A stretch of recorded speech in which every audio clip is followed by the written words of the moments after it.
recebendo aqui o nosso querido professor Wander Costa, que é meu compadre, meu padrinho de casamento, então estamos quase que em casa, exceto que em casas diferentes.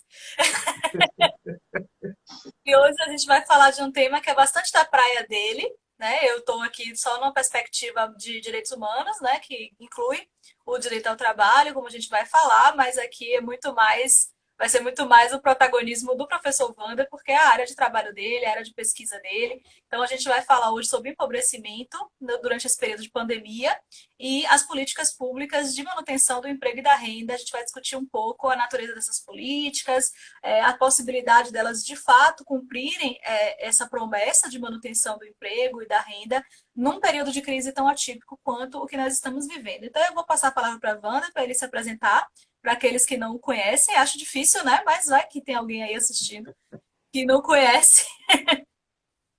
Maravilha! Primeiro, eu queria agradecer o convite. É sempre uma excelente oportunidade falar com você, que é uma pessoa que tem uma capacidade intelectual tremenda, né? Uma professora extremamente reconhecida e transita em vários ramos, por ser professora de direitos humanos e professora de direito constitucional. Acho que acaba o guarda-chuva pegando uma boa parte da parcela do direito e pela formação também interdisciplinar, né, em políticas sociais, que foi onde nós nos conhecemos e dali surgiu uma amizade, né? Uma amizade aí duradoura, como a Erika falou. Eu sou padrinho do casamento dela e ela é madrinha de meu filho. Então, nós temos aí uma relação muito próxima. Pessoal, eu vou pedir a vocês que também façam o seguinte, eu aprendi isso esses dias, eu não sabia. Aperte um coraçãozinho que fica aqui do lado, porque aí a live sobe, né? Eu não sabia disso. Quando você aperta o coraçãozinho aqui do lado, quando você aperta o coraçãozinho que está aqui do lado, ela acaba aparecendo para outras pessoas. E o tema que nós vamos tratar hoje é um tema muito, mas muito sério, né? Nós estamos enfrentando um problema de saúde pública seríssimo, que já vitimou mais de 70 mil brasileiros. E, além disso, nós estamos também enfrentando uma crise de empobrecimento da classe trabalhadora. E aí eu acho que é esse ponto que eu acho que é importante a gente discutir hoje, e não só discutir durante a pandemia, mas também o pós-pandemia. O que é que pode ser feito no pós-pandemia para poder manter o emprego e a renda. As pessoas hoje estão ficando desesperadas, né? O Brasil, só os primeiros dados aqui, e aqui já dialogando com você, que eu sei que está muito atento aos dados da OIT, né? Parece que a OIT trouxe um dado que 25 milhões de postos de trabalho vão ser perdidos no mundo. E é bom a gente saber que no Brasil nós já temos 12 milhões de desempregados e 40% da população economicamente ativa vivendo na informalidade. Pô, maravilha, muita gente boa, além da notícia. Outro dia eu fiz uma live lá também tratando desse tema. Sigam lá, porque é bem bacana, tem muitas lives legais. Um colega nosso da área de direito, também gosta muito de jornalismo, enfim. E aí fez esse Instagram e está muito bacana lá. Estou acompanhando sempre. Então é o seguinte, então nós estamos enfrentando essa crise, que é uma crise de empobrecimento da classe trabalhadora, que é importante que a gente diga que não é de agora. E pior que esses dados, eles se repetem no micro. Por exemplo, Salvador, nós temos também 40% da população vivendo de bico. Salvador, eu anotei até aqui, porque eu peguei os dados mais recentes, é a terceira capital do desemprego e a Bahia é o segundo estado em maior quantidade de desempregados. Não Então, sabia disso. nós estamos, de fato, muito próximo do desemprego e muito próximo da informalidade. Então, quando você pega no aspecto macro, OIT, 25 milhões de postos de trabalho sendo perdidos no mundo. Brasil, 12 milhões de desempregados, 40% das pessoas vivendo na informalidade. Bahia, segundo no ranking do desemprego, Salvador, terceiro entre as capitais. Então, nós estamos muito próximos desse drama, que é o drama do desemprego. Fazendo essa pesquisa, Eric, para a gente conversar aqui, né, porque como você é uma professora de metodologia, então eu busco os dados antes para conversar, isso que eu estou falando está na PNAD. Tem uma questão também que é muito curiosa, e isso, obviamente, as mulheres negras sofrem muito mais. Eu vi um dado que as mães solteiras, elas vivem, na Bahia, elas vivem com R$ 413 por mês. 75% dessas mulheres vivem com R$ 413 por mês. Então, discutir a questão do emprego e da renda é urgente. É urgente. É urgente. Não só no Tem período da pontos de pandemia. gênero e de raça que ainda piora a situação, então. Né? Existem camadas de violência ao acesso a direitos dessas pessoas, especificamente as mulheres negras, mães solteiras, né? Ainda tem essa peculiaridade que não é surpresa nenhuma, porque a gente sabe que num país com a história racista, né, estruturalmente racista, como é o nosso, não nos surpreende, a gente já sabe, inclusive Angela Davis, que é dos Estados Unidos, mas esse raciocínio também se aplica ao caso brasileiro, já falava que na pirâmide social, a base da pirâmide são as mulheres negras. Então, quando as mulheres negras se movimentam, elas movimentam toda a sociedade. Então, a gente tem visto, inclusive, muita articulação dos movimentos das mulheres e das mulheres negras também, principalmente até, né? Justamente por conta desse dado que o professor Wanda está nos trazendo. Então, é um tema que afeta a todos nós e que uma vez eu ouvi, eu conto isso em algumas turmas minhas, então se alguém aí já ouviu isso, peço desculpa, mas alguns anos atrás, o núcleo de pesquisa que eu participava fez uns eventos para ouvir a população em situação de rua. E eu estava num grupo de trabalho com as pessoas em situação de rua falando sobre saúde. Na época eu estava no mestrado, então minha pesquisa era em relação à política de saúde. E aí eu me lembro que um dos homens que tinha vivido em situação de rua por cerca de 10 anos, e que estava, né, no momento ali comentando, ele falou: ah, às vezes vocês do direito, promotor, não sei o que, e fica olhando pro pessoal que estava de terno na sala, né? Sim. Promotor, todo mundo me tira doutor e não sei o que, não sei o que, vocês acham que vocês estão acima da gente, vocês acham que vocês estão distantes das ruas, vocês olham pra gente com menosprezo, com desdém. Mas você não sabe, doutor. Isso ele falando para todos os presentes, né, que estavam com esse olhar para ele. Vocês não sabem que se vocês perderem o emprego, se você por um dia não tiver esse salário que você tem hoje, você em 3 ou 4 meses, você pode estar no mesmo lugar que eu, você vai estar na rua. Você não é rico. Se você tem Exatamente. salário, por mais que seu salário seja alto, você não é rico. A rua está muito próxima. E o desemprego, a falta de uma renda mínima, e veja, o salário mínimo ele não atende, né, pelos critérios do Diese e tudo, ele não atende às necessidades todas de um ser humano, quanto mais da família inteira. Então, a gente vive um cenário de descumprimento de direito, de descumprimento constitucional, que é sistemático e que pouco se fala, porque a gente vai naturalizando as violências, a gente vai banalizando esse cenário de violência, achando que, bom, é isso mesmo. Então, se eu recebo o salário mínimo, não dá para pagar as coisas, eu tenho que pegar outro bico, e dormir 2, 3 horas por noite. E a gente vai naturalizando como se isso fosse o normal. Isso não é para ser normal. Eu entendo que Exatamente. é rotineiro, mas não pode ser normalizado uma coisa dessa. Isso é uma violência sistemática Exatamente. e que vai recair sobre a população negra com muito mais incidência. População indígena, população quilombola, as pessoas mais vulnerabilizadas da sociedade, que estão acumulando camadas históricas de violência de direitos, contra todos os seus E violência direitos. sobreposta, né? Violência Exato. sobreposta. Eu queria aí só mencionar algumas pessoas, infelizmente não vou mencionar todas, mas a professora Germana entrou aí, Eu Felipe, vi. que foi meu colega de colégio, professora Juliette, que é uma grande também internacionalista, professor Darlan, que é professor de Direito e também lida com a área de administração, enfim. Então, muita gente boa é nossa live. Petrúcio também, um aluno nosso, ex-aluno nosso que sempre está aí também com a Os gente. alunos estão Então, todos enfim, aí. Eu estou várias, vendo várias vocês, pessoas, eu eu mandar não um vou falar o beijo para nome, todos, não, porque esse mas tema, de fato, muito bom vê-los aqui, porque esse tema, de fato, bem interessante, é necessário ser discutido. Érica, eu acho o seguinte, a gente tem um problema, eu vou tentar pegar aqui um pouco da raiz do problema, que é a sociedade do trabalho. Isso vai parecer um pouco sociológico demais, mas a ideia é essa mesmo. É interessante que a gente se coloque no mundo, que a gente entenda a questão da apologia ao trabalhismo. Isso está relacionado também no mundo pós-revolução industrial. Claro que antes da Revolução Industrial a gente tinha um cenário de trabalho, de feudalismo, enfim. Mas pós-Revolução Industrial, o trabalhismo ganhou uma conotação muito interessante, que é a apologia ao trabalho, do suposto trabalho livre. E aí vem toda a teoria de exaltação do trabalho. Aí você tem aquelas velhas máximas do tipo, o trabalho... veja, por exemplo, que tem uma frase que está lá em Auschwitz, que é o trabalho liberta. Então, você tem vários momentos de que o trabalho e a agressão deveriam estar correlacionados, mas, na verdade, se cria uma falsa ideia do trabalho como instrumento de liberdade.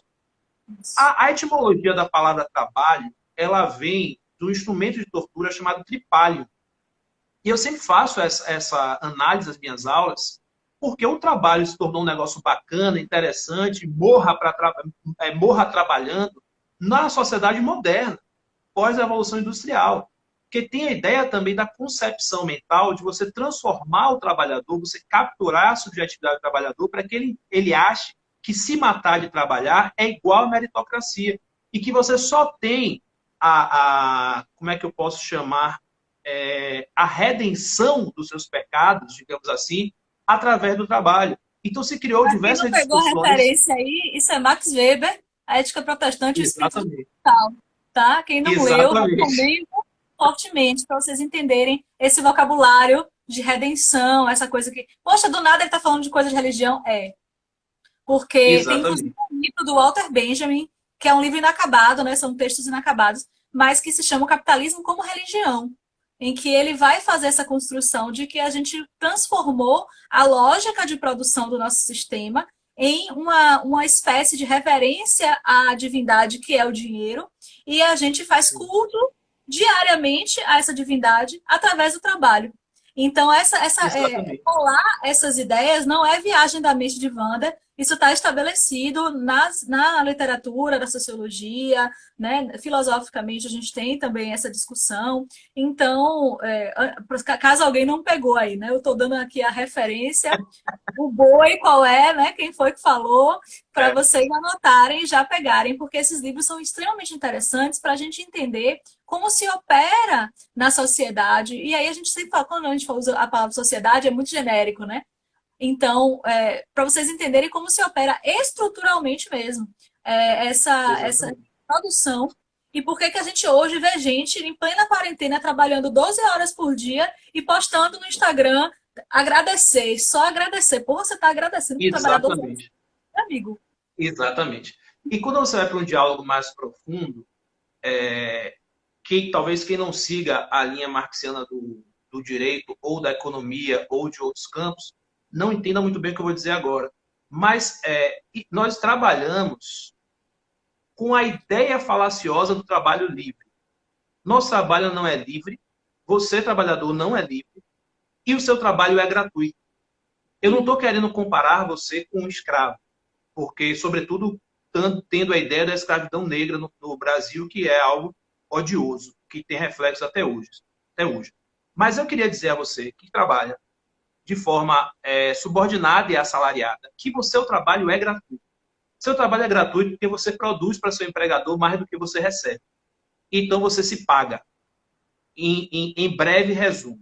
Certo? Então, essa ideia de me matar e trabalhar para poder subir na vida, isso é uma falácia tremenda, isso é uma mentira. Porque se fosse assim, as mulheres, não, eu ia falar africanas, aquelas que andam, mas eu vou falar nordestinas aqui mesmo, da zona do Sisal. Se trabalho duro significasse que você vai ficar bem, vai crescer na vida, essas mulheres estariam milionárias. Pois é, Certo? gari, né? Quem trabalha de madrugada fazendo Exatamente. padarias, né? Esse era o pessoal que estava Exatamente. milionário. Se isso daí Quem fosse estava verdade, milionário. Então, isso é só uma falácia para que você mantenha nessa sociedade do trabalho. E a sociedade do trabalho, ela é a face da mesma moeda também da sociedade do consumo. Por que isso? Nós temos o estímulo do trabalho ilimitado para o consumo ilimitado. E aí existem, pessoal, técnicas para isso, como, por exemplo, a obsolescência programada.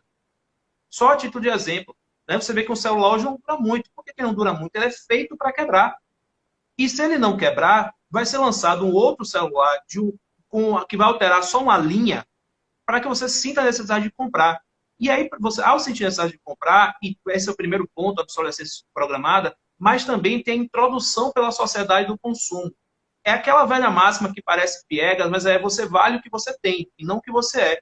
Então, se traz esse ciclo vicioso para que as pessoas comecem a trabalhar de forma indefinida. Isso que eu estou falando, que a gente está falando, é uma introdução que é muito importante para a gente chegar no fenômeno da precarização, no fenômeno da uberização, no fenômeno de você trabalhar de maneira informal e achar que é empreendedor.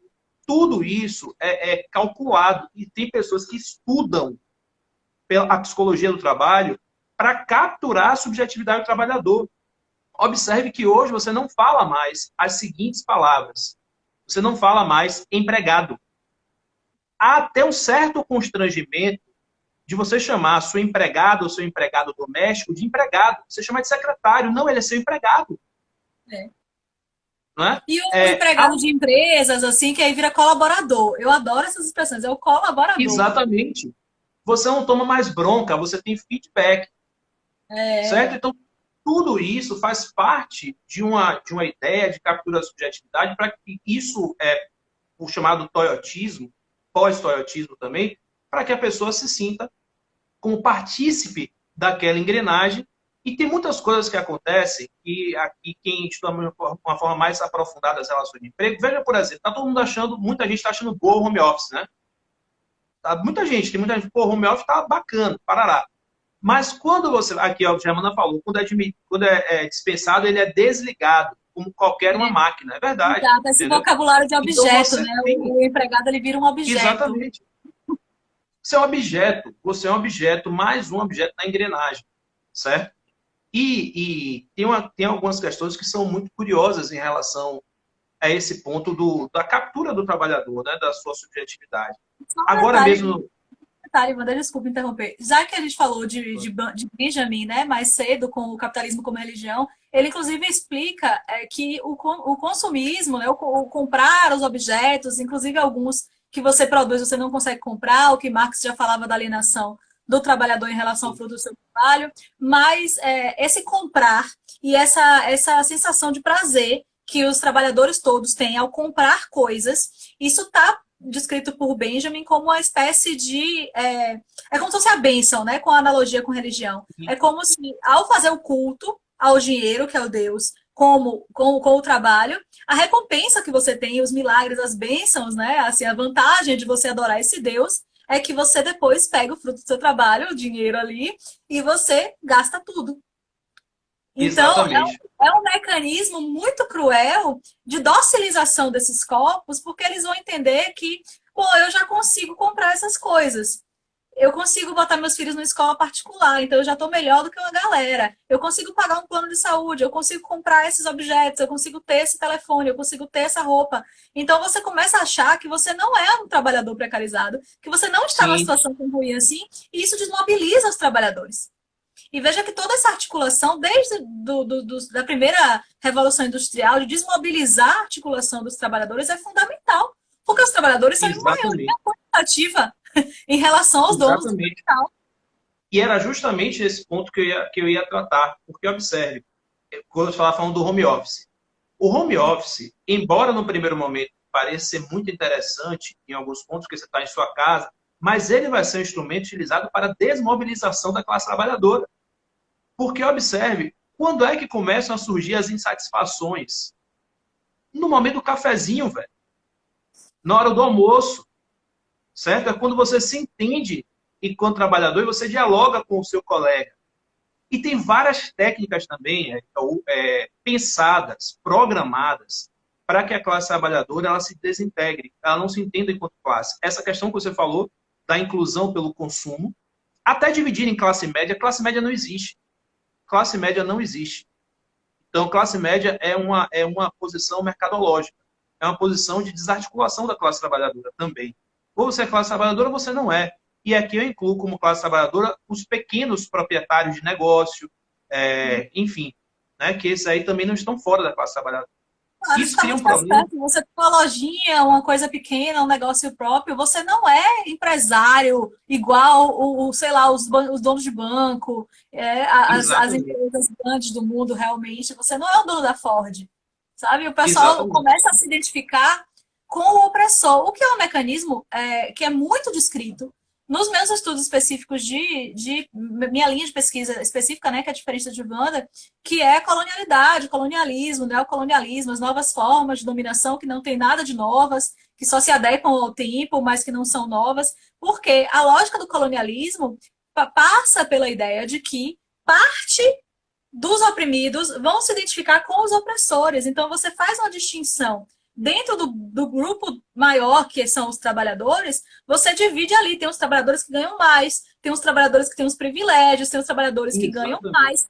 E esses daí, se você articular bem, né, essa construção que a gente está discutindo, eles vão se identificar mais com as elites opressoras e vão almejar a Sim. vida inteira se tornar parte efetiva dessa elite opressora, por mais que isso seja inatingível, ao invés de se identificar com o seu grupo real, que são os trabalhadores. Porque eles vão É olhar o de pé cima no para baixo. proletariado e a cabeça na burguesia.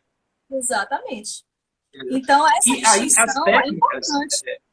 exatamente, e as técnicas, embora a gente, por exemplo, o direito, eu tenho muita aversão à forma como o direito do trabalho é ensinado nas academias tradicionais. Porque, por exemplo, se a gente for falar de terceirização, nas minhas aulas eu sempre falo disso, mas se a gente for falar de terceirização numa instituição tradicional e eminentemente jurídica, com aquela formação quadrada, ele vai lhe dizer se pode terceirizar a atividade meio ou a atividade fim. Mas ele não vai lhe dizer, por exemplo, o que você acabou de falar agora, que ao terceirizar, você está dividindo trabalhadores em classe. E aí eu posso ter um trabalhador no mesmo ambiente de trabalho, que ele é empregado da empresa, recebendo X, e um terceirizado fazendo a mesma atividade, recebendo menos X. E esses trabalhadores vai começar a criar um estranhamento entre esses trabalhadores. E ao criar um estranhamento, isso é proposital, não é à toa que a terceirização, por exemplo, ela hoje é ampla e restrita. Você tem várias repercussões. Por exemplo, a terceirização também ela desarticula as categorias, as bases sindicais. Então, nós temos aí vários mecanismos de ordem econômica, psicológica e jurídica e social para desarticular a classe trabalhadora. Outro ponto curioso de desarticulação da classe trabalhadora é a ideia do toyotismo, por um lado mais da organização empresarial, que é o seguinte: você separa os trabalhadores. Observe que hoje você não tem mais um chefe identificado. Hoje você cria as metas e divide as pessoas em equipes. Os próprios colegas, uns fiscalizam os outros para que aquela meta seja batida, porque o concorrente dele acaba sendo a outra equipe. Isso é uma questão muito perversa que já é estudada pela sociologia do trabalho desde a década de 70, mas que ela se alastra até hoje. A Google, por exemplo, tem um filme muito besta, que é um filme chamado Os Estagiários. É um filme muito besta. Assim, é um besterol. Mas se você analisar pela ótica do trabalho, não é um filme tão besta assim. Depois eu vou lhe propor da gente fazer um cine tratando desse filme. Porque é um filme parece engraçadinho, mas engraçadinho ele não tem nada. É Ele é um filme triste, na verdade. exatamente, ele é um filme completamente profundo e fala da modificação do trabalhador fordista para o trabalhador toyotista nos Estados Unidos, através de um filme supostamente engraçadinho, né? Mas, enfim, então, essa questão do emprego e da renda, ela tem se tornado, de fato, um drama para as famílias diante do que nós falamos. Poderia ser menos pior. E aqui eu acho que a gente pode entrar um pouco já na questão da crise da Covid-19. O Brasil, Érica, hoje, a gente está vivendo, e aqui, como estamos nos nossos canais particulares, embora seja público, eu posso falar sem nenhum tipo de constrangimento. O Brasil está vivendo um momento de total imbecilidade em termos de, relação, de gestão das relações de trabalho. As pessoas que estão... Imbecilidade, mau caratismo e incompetência. São três coisas que estão unidas. Porque é o seguinte, o negacionismo do vírus enquanto um fator crucial para aniquilar as relações, os empregos, isso só fez ampliar, porque é o seguinte, não adianta que você tenha, por exemplo, que como o pessoal está dizendo, abre tudo, tá, aí as pessoas começam a morrer, faz o quê? Fecha tudo? Então, Não, e não isso é tem tido. ignorar o comportamento já modificado das pessoas, porque independente de como o governo, a figura do presidente diga que é só uma gripezinha e etc, etc, uma grande parte da população ainda que não seja talvez majoritária, não sei medir exatamente, mas nesse exato momento eu não sei medir quantos por cento da população já entendem que é verdade, que não é só uma gripezinha, que é grave, não sei. Mas uma São parte da população 70. entende e essas pessoas já mudaram de comportamento. Então, mesmo que se abra hoje todas as lojas, shopping, o que for, essas pessoas já mudaram de comportamento. Eu hoje não sairia, mesmo se tivesse tudo aberto. Eu não saio desde Exatamente. março. Eu saí 2 vezes para fazer Exatamente. exame médico. Só. Eu não saí Exatamente. nenhuma vez. E eu consigo comprar tudo pela internet. E assim, eu pode abrir o que for. Eu não vou sair até tomar uma vacina. Isso, Exatamente. então, a administração pública, ao fomentar comportamentos extremamente perigosos mesmo em relação à saúde pública. Além das Irresponsáveis. questões criminais, porque eu sei que tem tipos penais, alguns alunos até me mandaram, né? O pessoal que gosta de penal, que entende porque não é a minha, me mandaram, né? Os tipos penais que se encaixariam nas pessoas que colocam a saúde pública em risco e tal. Para além disso, existe uma questão estrutural mesmo, assim. Os empregos estão diminuindo, a pobreza está aumentando. Isso não é só no Brasil, apesar de que no Brasil a coisa é catastrófica devido à má gestão pública, né? Estou falando aqui do nível federal, mas tem estudos da OIT, tem estudos de vários pesquisadores da área do trabalho, que estudam desigualdade, apontando que até 2025 a gente vai, no mínimo, estar sofrendo na América Latina inteira ainda graves Sim, consequências de empobrecimento, de aprofundamento da desigualdade. E isso não é só por causa da Covid. A Covid só potencializou, porque a desigualdade já exatamente. está aumentando no mundo de forma muito sistemática há vários anos. Vocês podem pegar os relatórios da Exatamente. Oxfam. Todo ano sai, no início do ano sai o relatório em relação aos dados do ano anterior. Vocês podem pegar, assim, os últimos, eu acho que eu acompanhei nos últimos 6 anos. Eu leio esses relatórios. Todo ano piora. E não piora um pouquinho só, Exatamente. piora Muito. muito. É. Tem um livro de Ricardo Antunes que é bem interessante, que é Adeus ao Trabalho. Ele fala um pouco desse processo da sociedade do não emprego, né? Cleitão aí, grande aluno nosso também. Tem uma galera aí, uma galera. Então, bacana, todo mundo aí. E aí é o Gente, se seguinte, tiverem perguntas, deixem você aí, viu? Eu tô vendo nos comentários, mas se tiverem pode perguntas, continuar que a gente vai falando. bom. Professor Alexandro também. Então, é o seguinte, o que é que eu penso dessa projeção, né? Por que no Brasil a crise se agravou ainda mais? Aí infelizmente, a gente tem que começar por esse ponto. O negacionismo do vírus e da letalidade do vírus nos causou um problema sério de mais de 70 mil mortos no país. Mais de 70 mil brasileiros. Ok, então ficou nesse negócio de não levar muito a sério, do presidente da República estimular. Infelizmente, nós temos 1/3 da população que segue esse cidadão cegamente, quase que. Aí é uma questão mitológica mesmo, né? Do transcendente, porque nada explica você justificar algumas atitudes dele. Nós temos um problema seríssimo. O país hoje não tem Ministério do Trabalho, não temos Ministério do Trabalho. Isso significa que não há no Executivo Federal pessoas focadas na questão do trabalho, do emprego e da renda. O que nós temos é o Ministério da Economia, que pegou o guarda-chuva, juntou. E outro ponto que é uma falácia, que tem muito ministério. Rapaz, o trabalho é um pilar. Você vai tirar o Os Ministério direitos do humanos Trabalho? também virou qualquer outra coisa, né? Virou Pois é, Ministério de Direitos Humanos, mulher, família, não sei o quê, e totalmente distorcido, aplicando ideias completamente retrógradas, com aquela pastora Damares, que é uma excrescência, né? Não tem preparo nenhum, não tem a menor noção do que está fazendo, só tem falas preconceituosas, ela é xenófoba, ela é machista, ela consegue, assim, uma conflação de um bocado de preconceito ao mesmo tempo e absolutamente despreparadas. Se vocês entrarem, quem conhece o site anterior do Ministério dos Direitos Humanos, antes desse governo, sabe do que eu estou falando, porque o site atual não tem praticamente nada. Não tem dado praticamente. Você se mata de procurar coisa naquele site. E as coisas desapareceram, coisas que existiam, dados coletados. Então você perde a historicidade dos dados e não consegue comparar. Isso é gravíssimo. Gravíssimo. A gente está deletando os dados sobre as nossas políticas públicas em várias áreas. Porque na medida em que não existe mais Ministério do Trabalho, você hoje não tem como entrar no site do Ministério do Trabalho e encontrar as informações ao longo das últimas décadas para você fazer uma análise fazer um estudo, né, poder afirmar alguma coisa em termos científicos. Isso não é, E foi pensar acidente, em política deletaram. São pública. todos os ministérios, todos os sites oficiais do governo federal estão tendo esse problema. Eu estou falando isso quase que em todas as minhas lives, porque eu sou pesquisadora da área de políticas sociais, Wanda também é, e a gente está vendo isso acontecer desde Temer.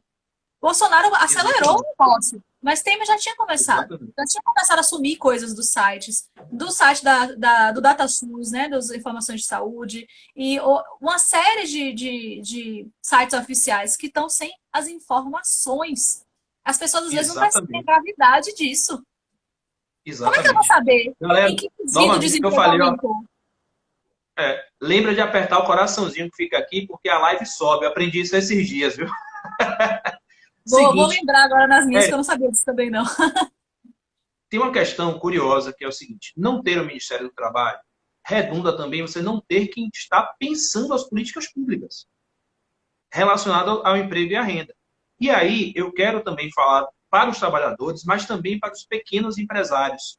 Você fez um post extremamente interessante essa semana, acho que foi ontem, falando, e é um dado confirmado, o professor Darlan outro dia falou comigo, a gente discutiu sobre isso, a gente tratou desse assunto, 52% das empresas, dos empregos do Brasil são gerados pelas pequenas empresas.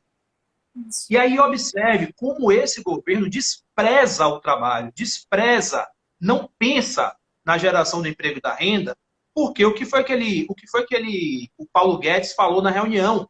Isso está claro. Ele disse o seguinte: nós vamos perder, nós vamos ganhar dinheiro com as grandes e vamos perder dinheiro com as pequenininhas. Isso mostra como o governo Bolsonaro pensa a geração do emprego e da renda. Esquecem eles que são as pequenininhas que geram os empregos.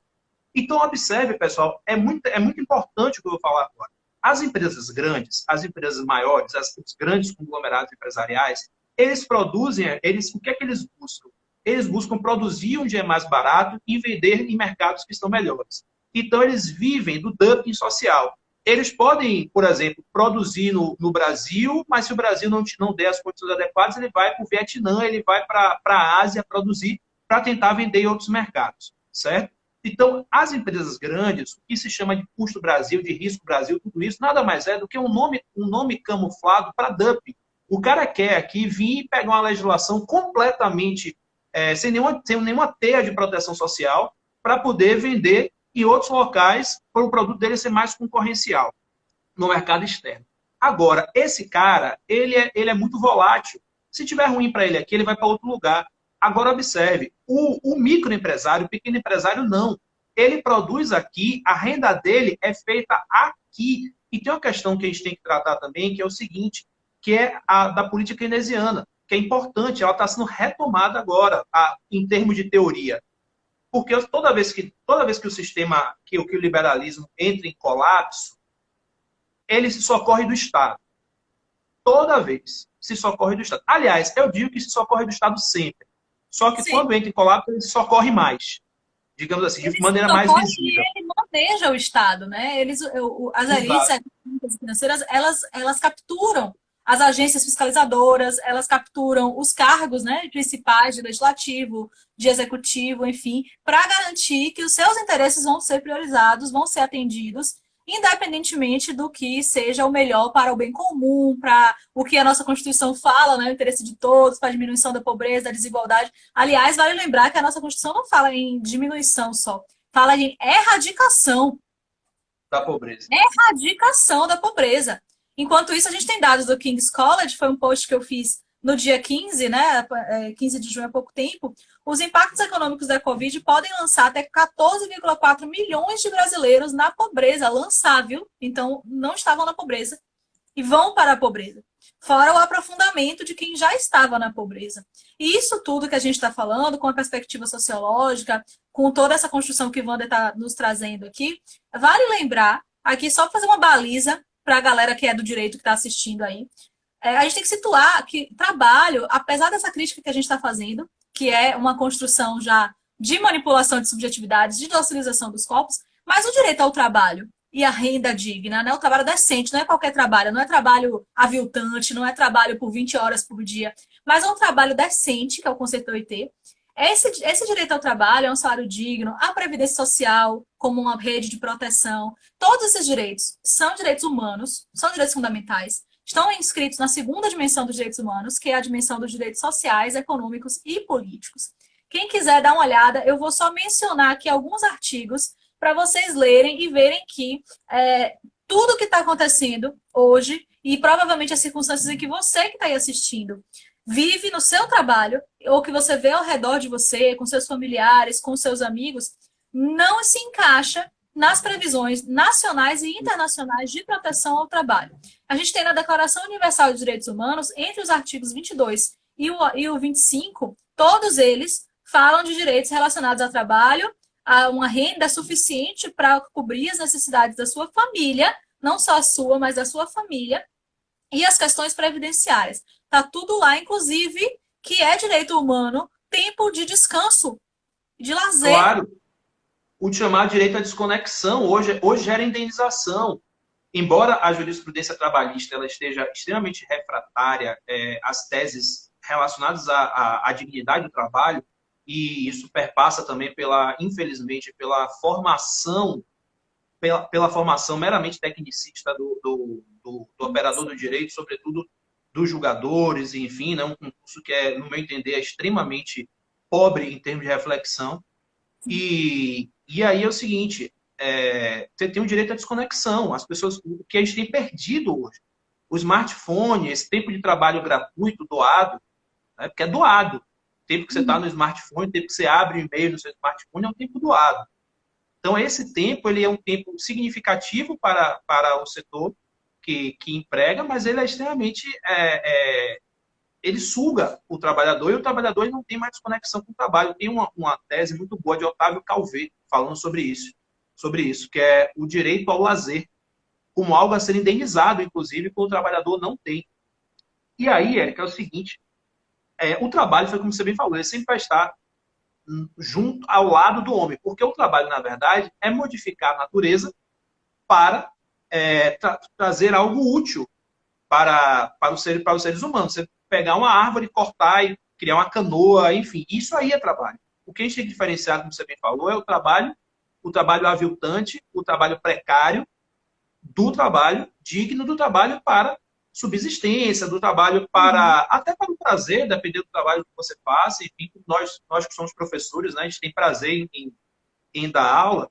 Enfim, aí voltando para a questão do governo Bolsonaro, a gente tem um problema seríssimo. Como eu falei, o Paulo Guedes ele é um tarado por grande empresa, ele não tem a menor atenção para as micro e pequenas empresas, que são as principais geradoras de emprego. Darlan fez um comentário interessantíssimo, ele falou, empresa pequena precisa de linha de crédito. Deixa eu dizer uma coisa para você, como esse governo ele é tão aloprado nas questões, e aqui eu estou já adjetivando muito, né? mas faz parte. Com esse governo a gente não consegue não se emocionar negativamente, né? Então... Pois é, olhe o que eles fizeram. Olha só minha xícara aqui hoje, ó. A espera do fim do mundo. Bem meteoro. Ganhei hoje de Mizzy, a minha orientanda. Só vou usar essa agora. Bem meteoro. Eles pegaram 40 bilhões de reais. MP 944. 40 bilhões de reais para supostamente pegar dinheiro público para emprestar às pequenas empresas. Eu achei interessante, porque você vai emprestar no momento, de fato, o Estado tem que fazer isso mesmo. O Estado tem que fazer isso. O Estado tem que agora interferir e assegurar as empresas, os empregos. Porque é o seguinte, eu vou falar rapidamente da ideia keynesiana da política anticíclica, porque é importante, está relacionado com a questão do emprego. Seguinte, nesse momento, pessoal, para você poder para o povo parar de falar besteira aí, é o seguinte. Olha, não aqui na live, aí fora. Não aqui na live, fora da live. O povo aí de outros lugares estão falando besteira. Seguinte, quando você está enfrentando um momento de crise, as famílias... Eu vou dar um exemplo. O que é que você está fazendo aí, Érica? Você está gastando dinheiro em sua casa, loucamente, como você fazia antes? Não. Que dinheiro? Não tá. Não tá. Valeu, Paulinha. Obrigado. Então, observe. Você não está gastando dinheiro. Eu também não estou gastando dinheiro. Sabe por que a gente está gastando dinheiro? Porque a gente não sabe o futuro. Diante de uma crise. E todas as famílias, e veja que o Brasil, as famílias já estão extremamente endividadas. Mas aquela que tem uma certa reserva, uma certa poupança, não está gastando. Por que ela não está gastando? Porque ela não sabe o dia de amanhã.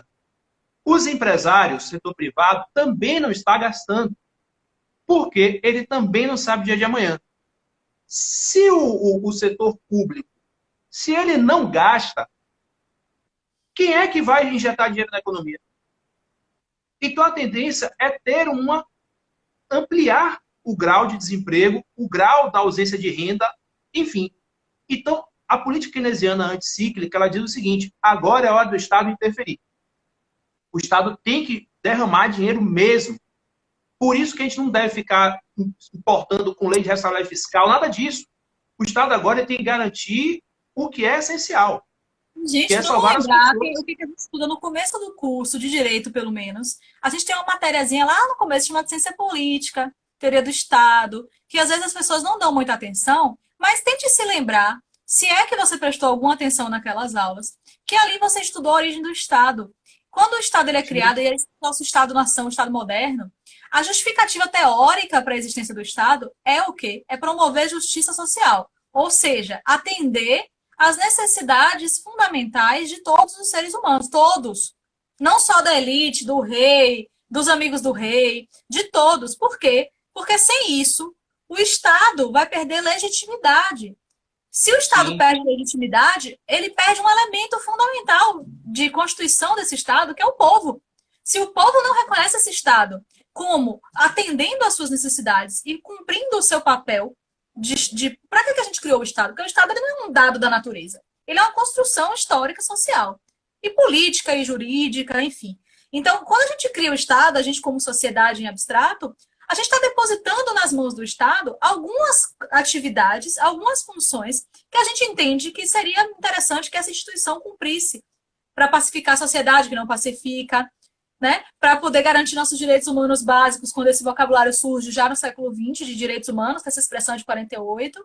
Então, quando o Estado não cumpre esse papel, ele perde legitimidade. E na medida em que ele perca a legitimidade, veja que no mundo inteiro a gente tem hoje a ascensão da ultradireita, a ascensão do neonazismo e do fascismo, de novo. A gente tem perda de legitimidade da classe política e do Estado. Isso gera rupturas sociais muito graves, rupturas políticas muito graves. É uma crise de confiança, né? Em que a gente não confia nas instituições, a gente não confia um no outro, a gente não confia naquilo que deveria existir para nos proteger, em última instância. Né? Então, quando a gente lê lá no iniciozinho do curso, aqueles autores contratualistas, né, que a gente vai estudar por que existe Estado, para entender que o Estado não existiu sempre.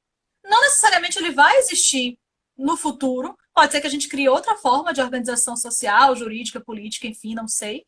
Mas existe agora. E ele só consegue existir quando ele tem alguns elementos constitutivos.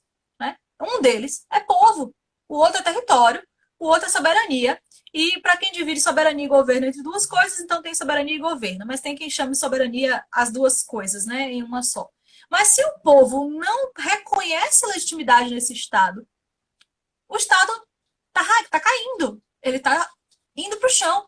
E essas práticas que Wanda tem comentado do Estado de Bolsonaro, né, do Estado brasileiro, nesse momento, nessa circunstância, eles aprofundam uma crise que já estava, né, se desenvolvendo há muito tempo, que não foi Bolsonaro que criou. Não é assim, a primeira vez que temos um governo que... Não, não é a primeira vez. Todos os governos tiveram problemas assim, de direita, de esquerda, mas todos em alguma medida, maior ou menor, com mais ou menos ênfase em determinadas críticas, né? Mas o que Bolsonaro faz é escatológico em relação é um ponto fora da curva. É um ponto fora da curva. Observe, aí o que é que o Paulo Guedes fez? Ele pegou 40 bilhões de reais para poder, que seria para pagar a folha para emprestar para o Estado brasileiro, emprestar às empresas, para que as empresas pagassem os salários, MP 944. E o que é que ele fez? Ele pegou esse dinheiro e quem é que pôde emprestar esse dinheiro? Ele não liberou através dos bancos públicos. Foi através, inclusive, dos bancos privados. Sabe o que é que aconteceu, Érica? Desses 40 bilhões, só 1,4 chegou na mão do micro e pequeno empresário. Porque os bancos... Que gera mais emprego no país.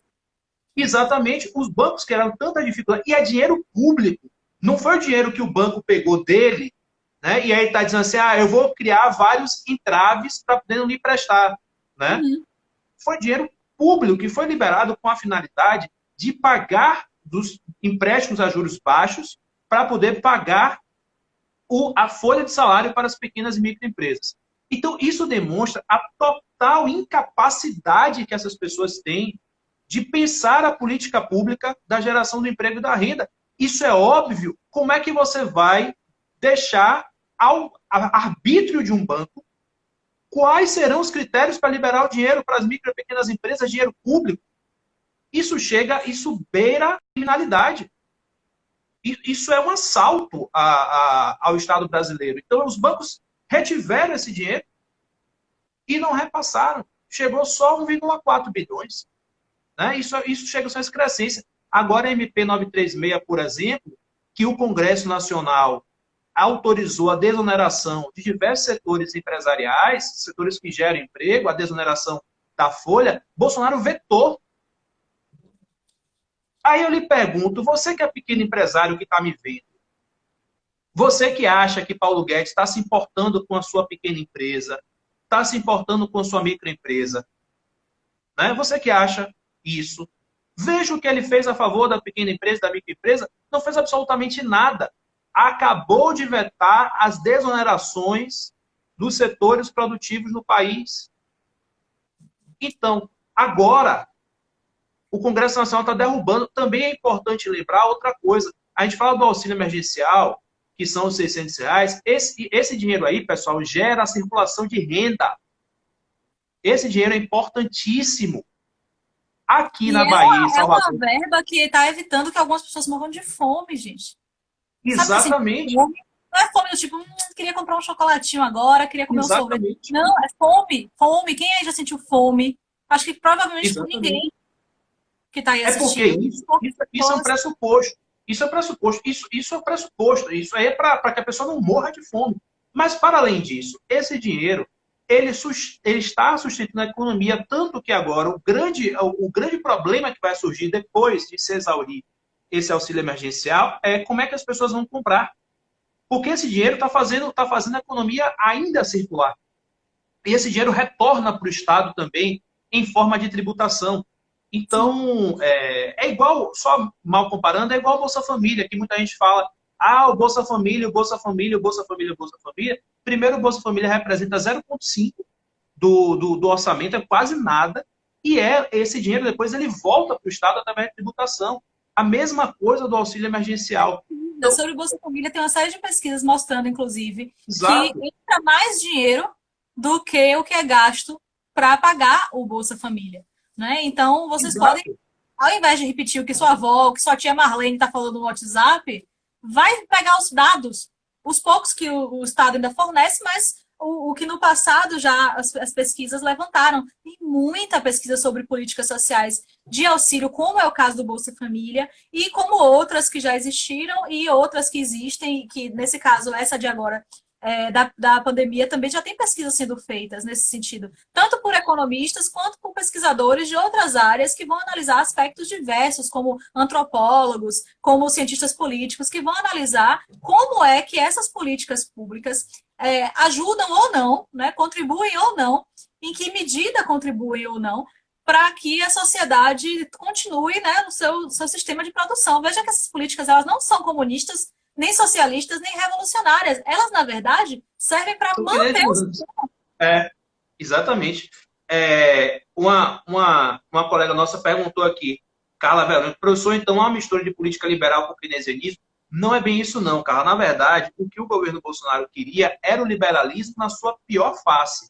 E aí eu ia chegar nesse ponto. Observe, Bolsonaro foi pressionado, junto com o ministro da Economia, e eles queriam dar apenas R$ 200 de auxílio emergencial, depois de pressionados.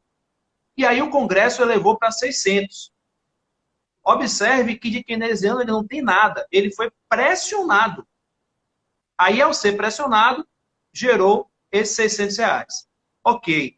Outra questão também, para demonstrar que de keynesiano ele não tem nada também. Aí vamos entrar na questão da manutenção do emprego e da renda, né, que foi a medida provisória 936, e que gerou a lei que recentemente publicada, que foi a lei, meu Deus, 14.020 de 2020. Seguinte, a primeira proposta, Érica, que ele trouxe na MP 927 foi de suspender os contratos de, olha só, suspender os contratos de trabalho dos trabalhadores brasileiros por 4 meses sem nenhum tipo de remuneração. Essa foi a primeira proposta. Quando iniciou a crise, e é importante a gente entender também por que os dados demonstram que houve uma ampliação do desemprego, porque, de fato, nós vamos ter um desemprego no mundo, como você falou. Mas isso pode ser em maior escala e menor escala. No Brasil, vai ser uma escala estratosférica, porque a crise da Covid começou em fevereiro e o governo só lançou uma medida provisória um pouco mais efetiva em abril.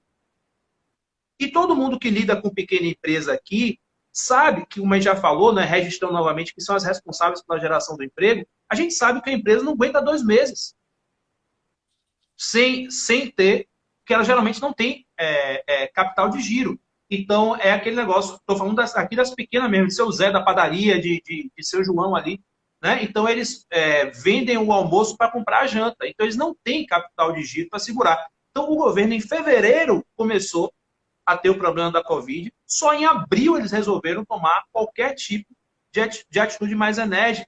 E a atitude que veio logo inicialmente, professora Taylor aí, minha tia também, Isa Rios, mãe de minha amiga Érica, tá por aí A também. minha mãe é Seguinte, arquiteta, mas ela assiste todas. Ela tá quase ficando advogada já. Então, assim, só em abril. E a primeira medida que eles trouxeram, que não teve êxito, foi de logo rechaçada.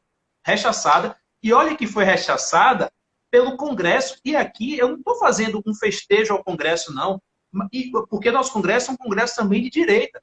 Só que Bolsonaro é tão fora da curva, tão extremista, que o Congresso perto dele parece progressista. É Né? bem isso. Então, assim, Eu né? nunca Então, a pensei na gente minha vida que eu fosse, em algum momento, de gostar de alguma manifestação do DEM. Eu me pego, às vezes, pô, o DEM tá sendo mais razoável. Porque Bolsonaro é tão extremo que qualquer coisa perto dele é razoável. Exato. Qualquer coisa perto dele é razoável. Aí ele queria deixar com o chamado gênio da economia, que é um cara que não estuda há quase 30 anos, né, que foi responsável, inclusive, por quebrar a Previdência do Chile. Sim. Foi responsável por quebrar a Previdência do Chile. Então, Ele queria botar a mesma ideia aqui, né? Uma previdência capitalizada. A professora Germana vem falando sobre isso há muito tempo. Exatamente. Aí ele queria deixar os trabalhadores brasileiros 4 meses com os contratos de trabalho suspensos. As pessoas iam comer como? E outra coisa, analisando de uma forma de um olhar mais pragmático da economia, como é que ia circular o dinheiro para que as empresas, sobretudo as pequenas, não quebrem? As pessoas parecem esquecer, às vezes, que tem que ter alguém para comprar, né? Porque não adianta você ter máximo de produtividade, tudo aberto, não sei o que, você não tem ninguém para comprar o seu produto, né, bem? Exatamente. Aí sim, aí veio em abril. Por isso que eu estou dizendo que teve uma falsa dicotomia, e eu não sei se de fato, eu acho, certamente foi de má fé, mas essa discussão entre saúde e emprego, esses polos não são antagônicos. Se nós tivéssemos uma política pública efetiva, que o trabalhador pudesse ficar em casa e ter sua renda garantida, e os empresários sem ter custo durante esse período, e também, como eu falei, empréstimos a juros baixos ou até sem juros durante esse período, até a economia retomar, nós não teríamos esse antagonismo. A questão é que você começa a camuflar o problema real, que é a falta da política pública de geração de emprego e renda, com esses discursos prontos, esses discursos encaixotados, que são audíveis para quem não conhece de maneira mais profunda as políticas sociais. Ele é audível, porque é uma consequência lógica, aparentemente lógica. Né? Abre tudo que vai voltar. Não é assim. É uma Não é falácia. assim. É uma falácia. E aí tem uma outra questão, que é a seguinte. Então, veio a SMP 936 só em abril. Essa MP 936 ela trouxe a possibilidade da suspensão dos contratos de trabalho e da redução da jornada, também com a redução dos salários, e o pagamento do bem, do benefício emergencial. Certo? Já foi um pouco melhor. Mas ainda assim não resolveu o problema. Por que não resolveu o problema? Vou dar um exemplo aqui para você. veja que é possível, suponhamos um trabalhador que ganha R$ 5.000. É possível que a empresa suspenda o contrato de trabalho desse trabalhador, e aí a empresa não vai pagar nada, porque o contrato de trabalho está suspenso, e a União vai pagar o bem, certo? Esse benefício emergencial. Se for empresa de pequeno porte, a União vai pagar a esse trabalhador não o equivalente ao que ele perdeu, mas vai pagar o que ele teria direito a título de seguro-desemprego, utilizando o seguro-desemprego como base. Isso significa que se o trabalhador ganha R$ 4.000, a título de exemplo, o teto do seguro-desemprego são R$ 1.800. Então, a União não vai pagar ele os 4.000 que ele deixou de perder, que ele deixou de ganhar de salário. Vai pagar ele o teto do seguro-desemprego, 1.800. Então, ele vai ter uma perda real de salário. E aí tem outra questão que é curiosa, que é o seguinte: muitas vezes essa legislação autorizou por negociação individual. E a gente sabe... Pressupondo que que existe uma situação de igualdade entre o empregador e o empregado. Eu já vou aqui convidar todos, porque eu lancei meu canal no YouTube e hoje eu estou fazendo só pequenas observações, mas no canal do YouTube eu estou lançando o curso completo, completamente gratuito, tratando dessa legislação, né? Falando para advogados, contadores, empresários, enfim, de uma forma mais, digamos assim, mais né? jurídica. Detalhada e de uma maneira um pouco mais objetiva em questões de direito do trabalho. Mas aí que... Parênteses, aproveitar que você parou e falou do seu site, porque daqui a 2 minutos essa live vai cair. Aí eu quero saber se a gente continua, né? Então pronto. Mas de qualquer forma, gente, eu vou botar no meu site depois, vocês sabem que eu compilo as duas partes, né, das lives que eu faço, sempre acaba gerando essas duas partes, e aí eu coloco também as referências e o site do professor Wander, o canal do YouTube com o curso, para quem tiver interesse. Acho que é uma oportunidade muito boa, né, de fazer um curso gratuito e de entender melhor. Mas vamos lá, vamos para as conexões aí da nossa saída. Porque oi, galera, voltem aí, porque tem coisa interessante para a gente falar ainda. Então, assim, Érica, o trabalhador não vai perder. E aí vem outra questão, que é o seguinte: aí vem o papel do direito. O STF legitimou esses acordos individuais. A nossa Constituição, você é professor de direito constitucional, lá está dizendo, é claro, só é possível a redução de salário mediante negociação coletiva, ou seja, acordo e convenção coletiva de trabalho. E eles autorizaram que o trabalhador tenha perda real do seu salário, em muitos casos, por negociação individual. O que é que explica isso? O STF, que supostamente é o guardião da Constituição, né? Supostamente ele está protegendo a Constituição e ele toma decisões que violam diretamente o texto expresso da Constituição. Exatamente. A DI 6363. Quem quiser depois ler. A gente vai voltar. Vai cair, mas a gente vai voltar. Voltem também para a gente não ficar sozinho. Vai voltar. Né? Vai cair agora. Então eu vou encerrar para poder a gente organizar, porque já faltam poucos segundos aqui. A gente já volta. Beleza. Volta também. A gente volta. Então, a gente estava falando justamente da questão da manutenção do emprego e da renda, né? Da MP 936. Do STF. Então, o STF trouxe essa discussão e a posição do STF é algo que Casimiro Ferreira, ele tem um livro tratando de trabalho da exceção em português, um autor português, e ele narrou em 2012, salvo engano, como a jurisprudência ela acaba desregulamentando os direitos sociais em nome de uma pseudoeconomia. Isso tem sido constante no STF. Constante. E o ministro que mais faz isso é Barroso. Barroso tem umas decisões que são estrambólicas. Ele esquece compra data vênia. Né? Ele esquece completamente a Constituição, usa argumentos supostamente econômicos e de uma economia que não convence, não deu respostas às crises, e de uma economia que não convence nem mesmo mais os economistas. Então, assim, a pior coisa que tem é você utilizar argumentos de um campo que você não conhece. É isso que eu ia falar. O nível de vergonha alheia é muito alto. E o que me assusta muito, Wanda, é que nossos colegas, não raro, eles endeusam os ministros do STF. Eu vejo muito isso acontecer, tanto na academia, quanto no ambiente, né, da advocacia e tudo. Os colegas, e pior ainda, professores, defenderem cegamente toda e qualquer maluquice que algum ministro do STF descrever, colocar em algum artigo, colocar em decisão, colocar em voto.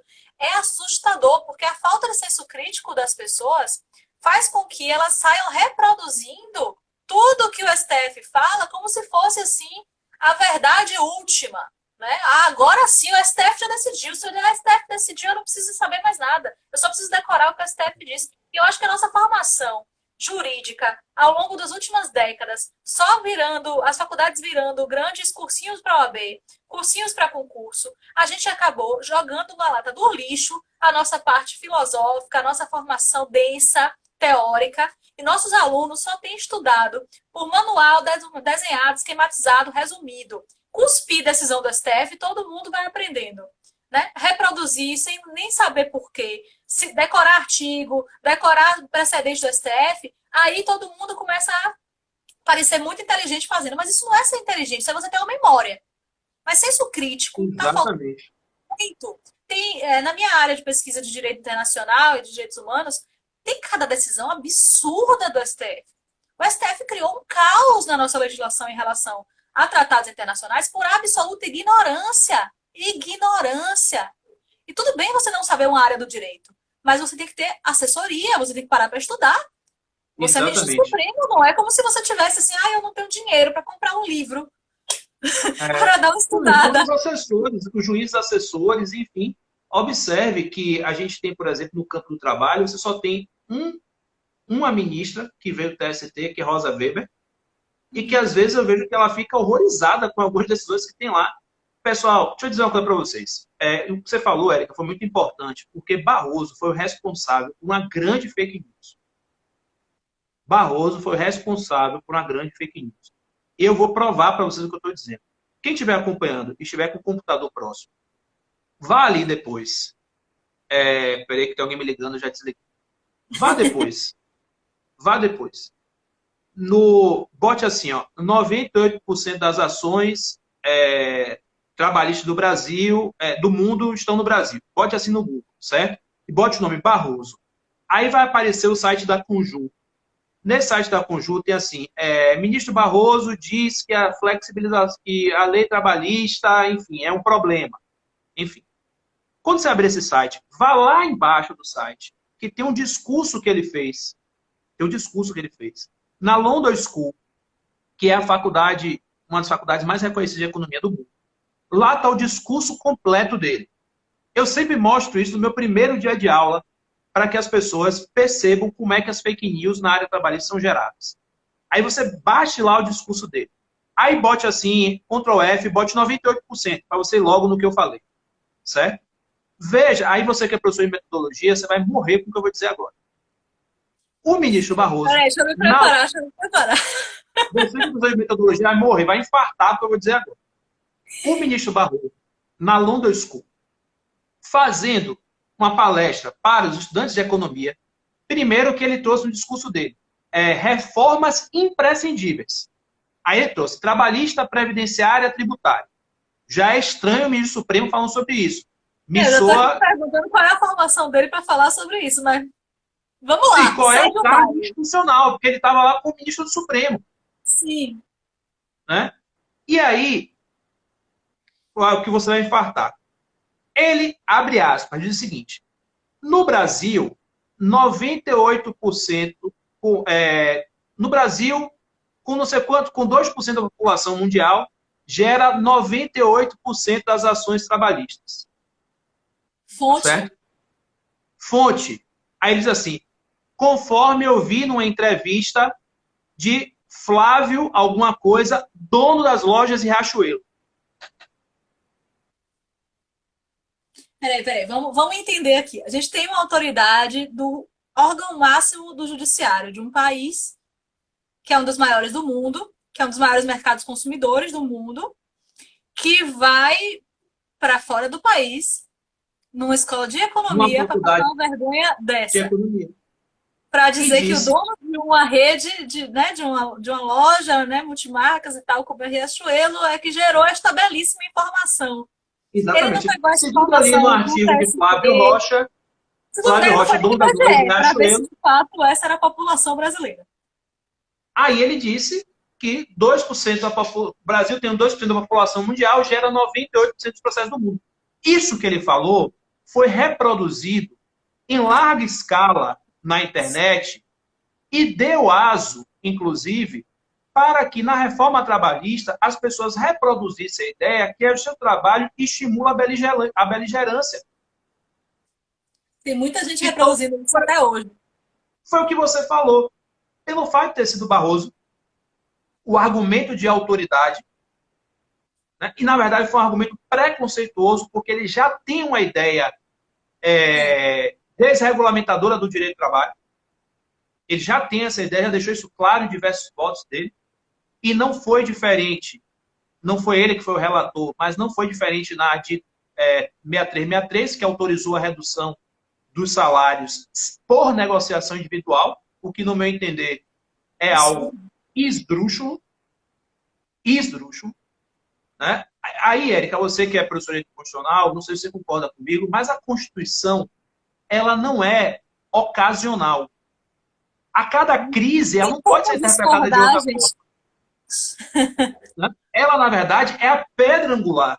Ela é o ponto e farol, ela que deve nos irradiar no momento de fragilidade. A nossa Constituição, vale tomar aqui um detalhe, a nossa Constituição, no ordenamento jurídico brasileiro, ela tem primazia sobre as demais normas. Então, para quem é começo de curso ou que não é do direito, a Constituição ela está acima das demais normas, das leis, das portarias, decretos, etc. A Constituição ela está acima. Então, tudo que vem abaixo tem que se adequar à Constituição. E o Supremo Tribunal Federal, ele é o órgão máximo do judiciário que tem como função primária defender a Constituição. Porque assim ele estaria defendendo toda a coerência do sistema jurídico. Quando a gente tem o Supremo tomando decisões que violam expressamente a Constituição, lembra que eu falei que o Estado ele entra em colapso quando ele não tem mais legitimidade?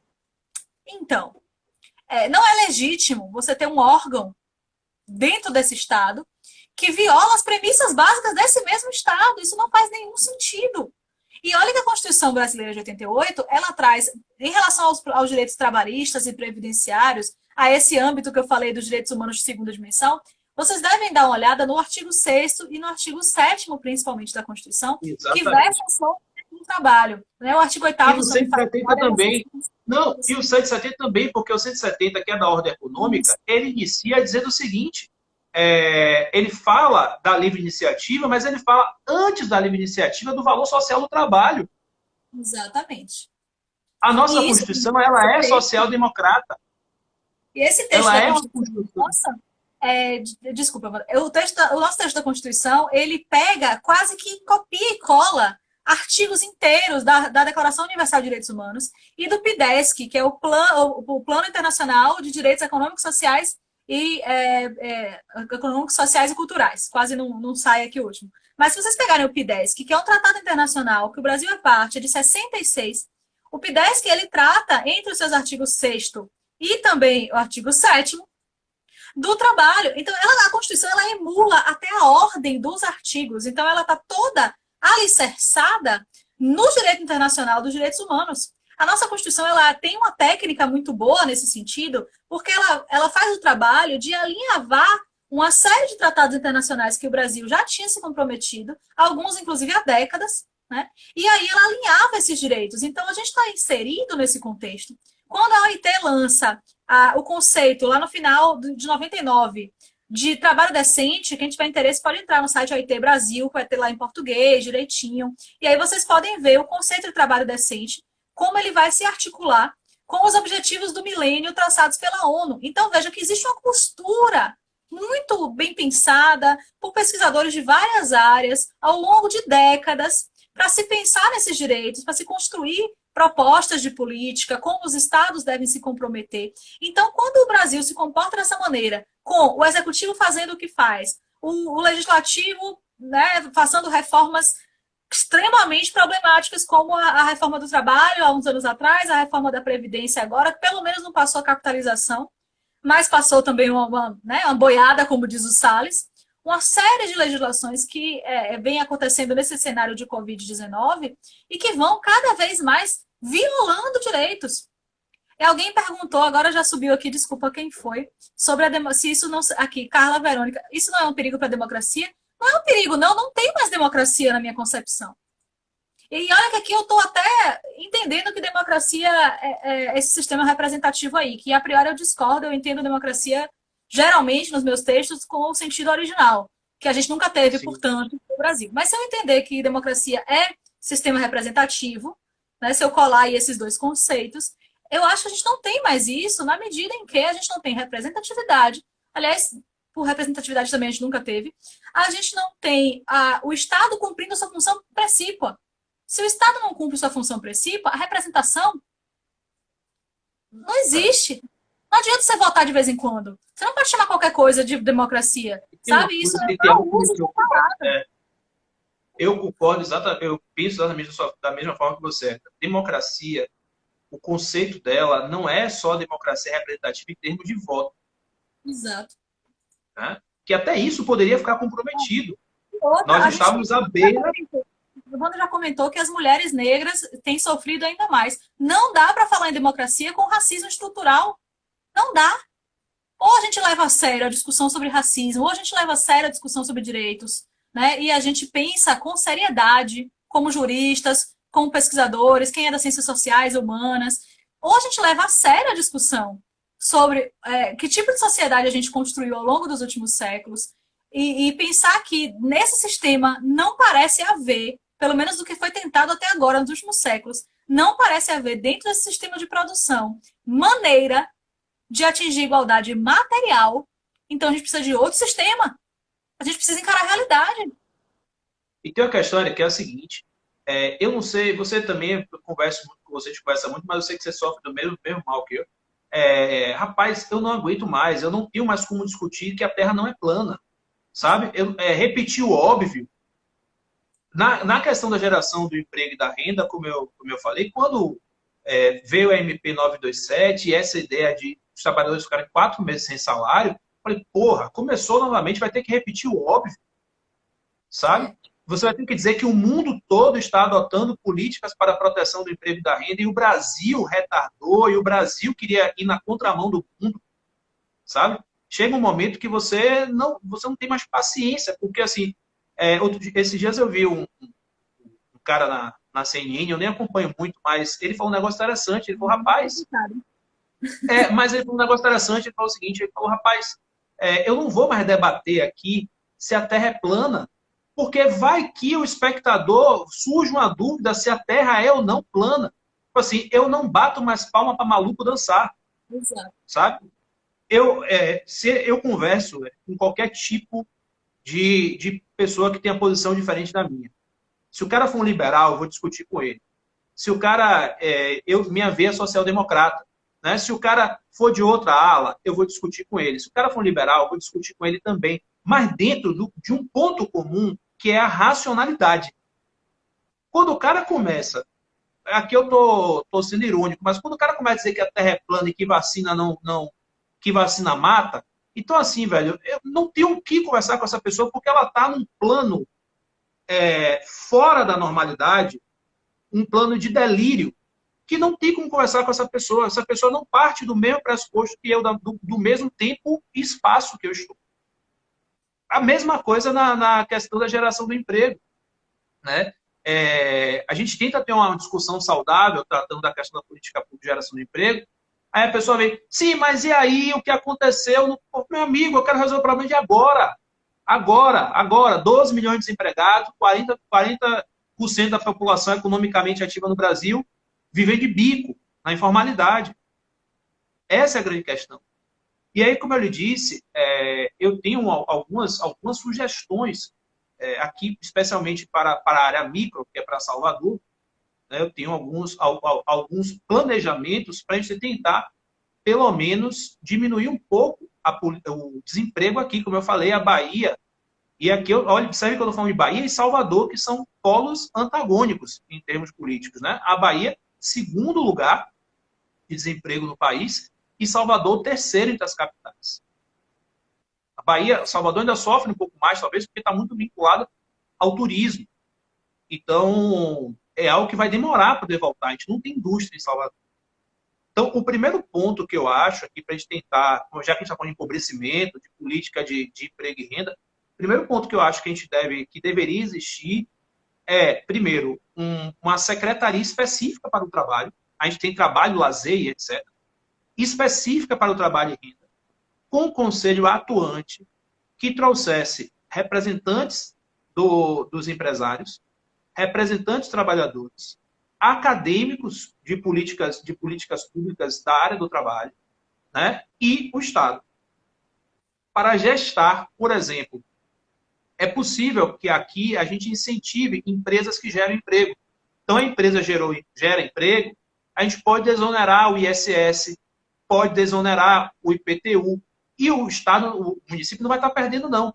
Na verdade, ele vai estar ganhando, porque a partir do momento que gerou emprego, aquele trabalhador gera, compra, enfim, parará e o dinheiro circula. Então, esse dinheiro volta.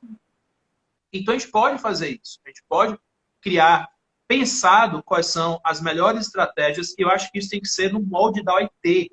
Tem que ser tripartite, Estado, trabalhadores e empresários. E aqui eu estou incluindo uma quarta via, que são os acadêmicos, que podem contribuir também com essa questão da geração do emprego. Né? Trazer esse ponto.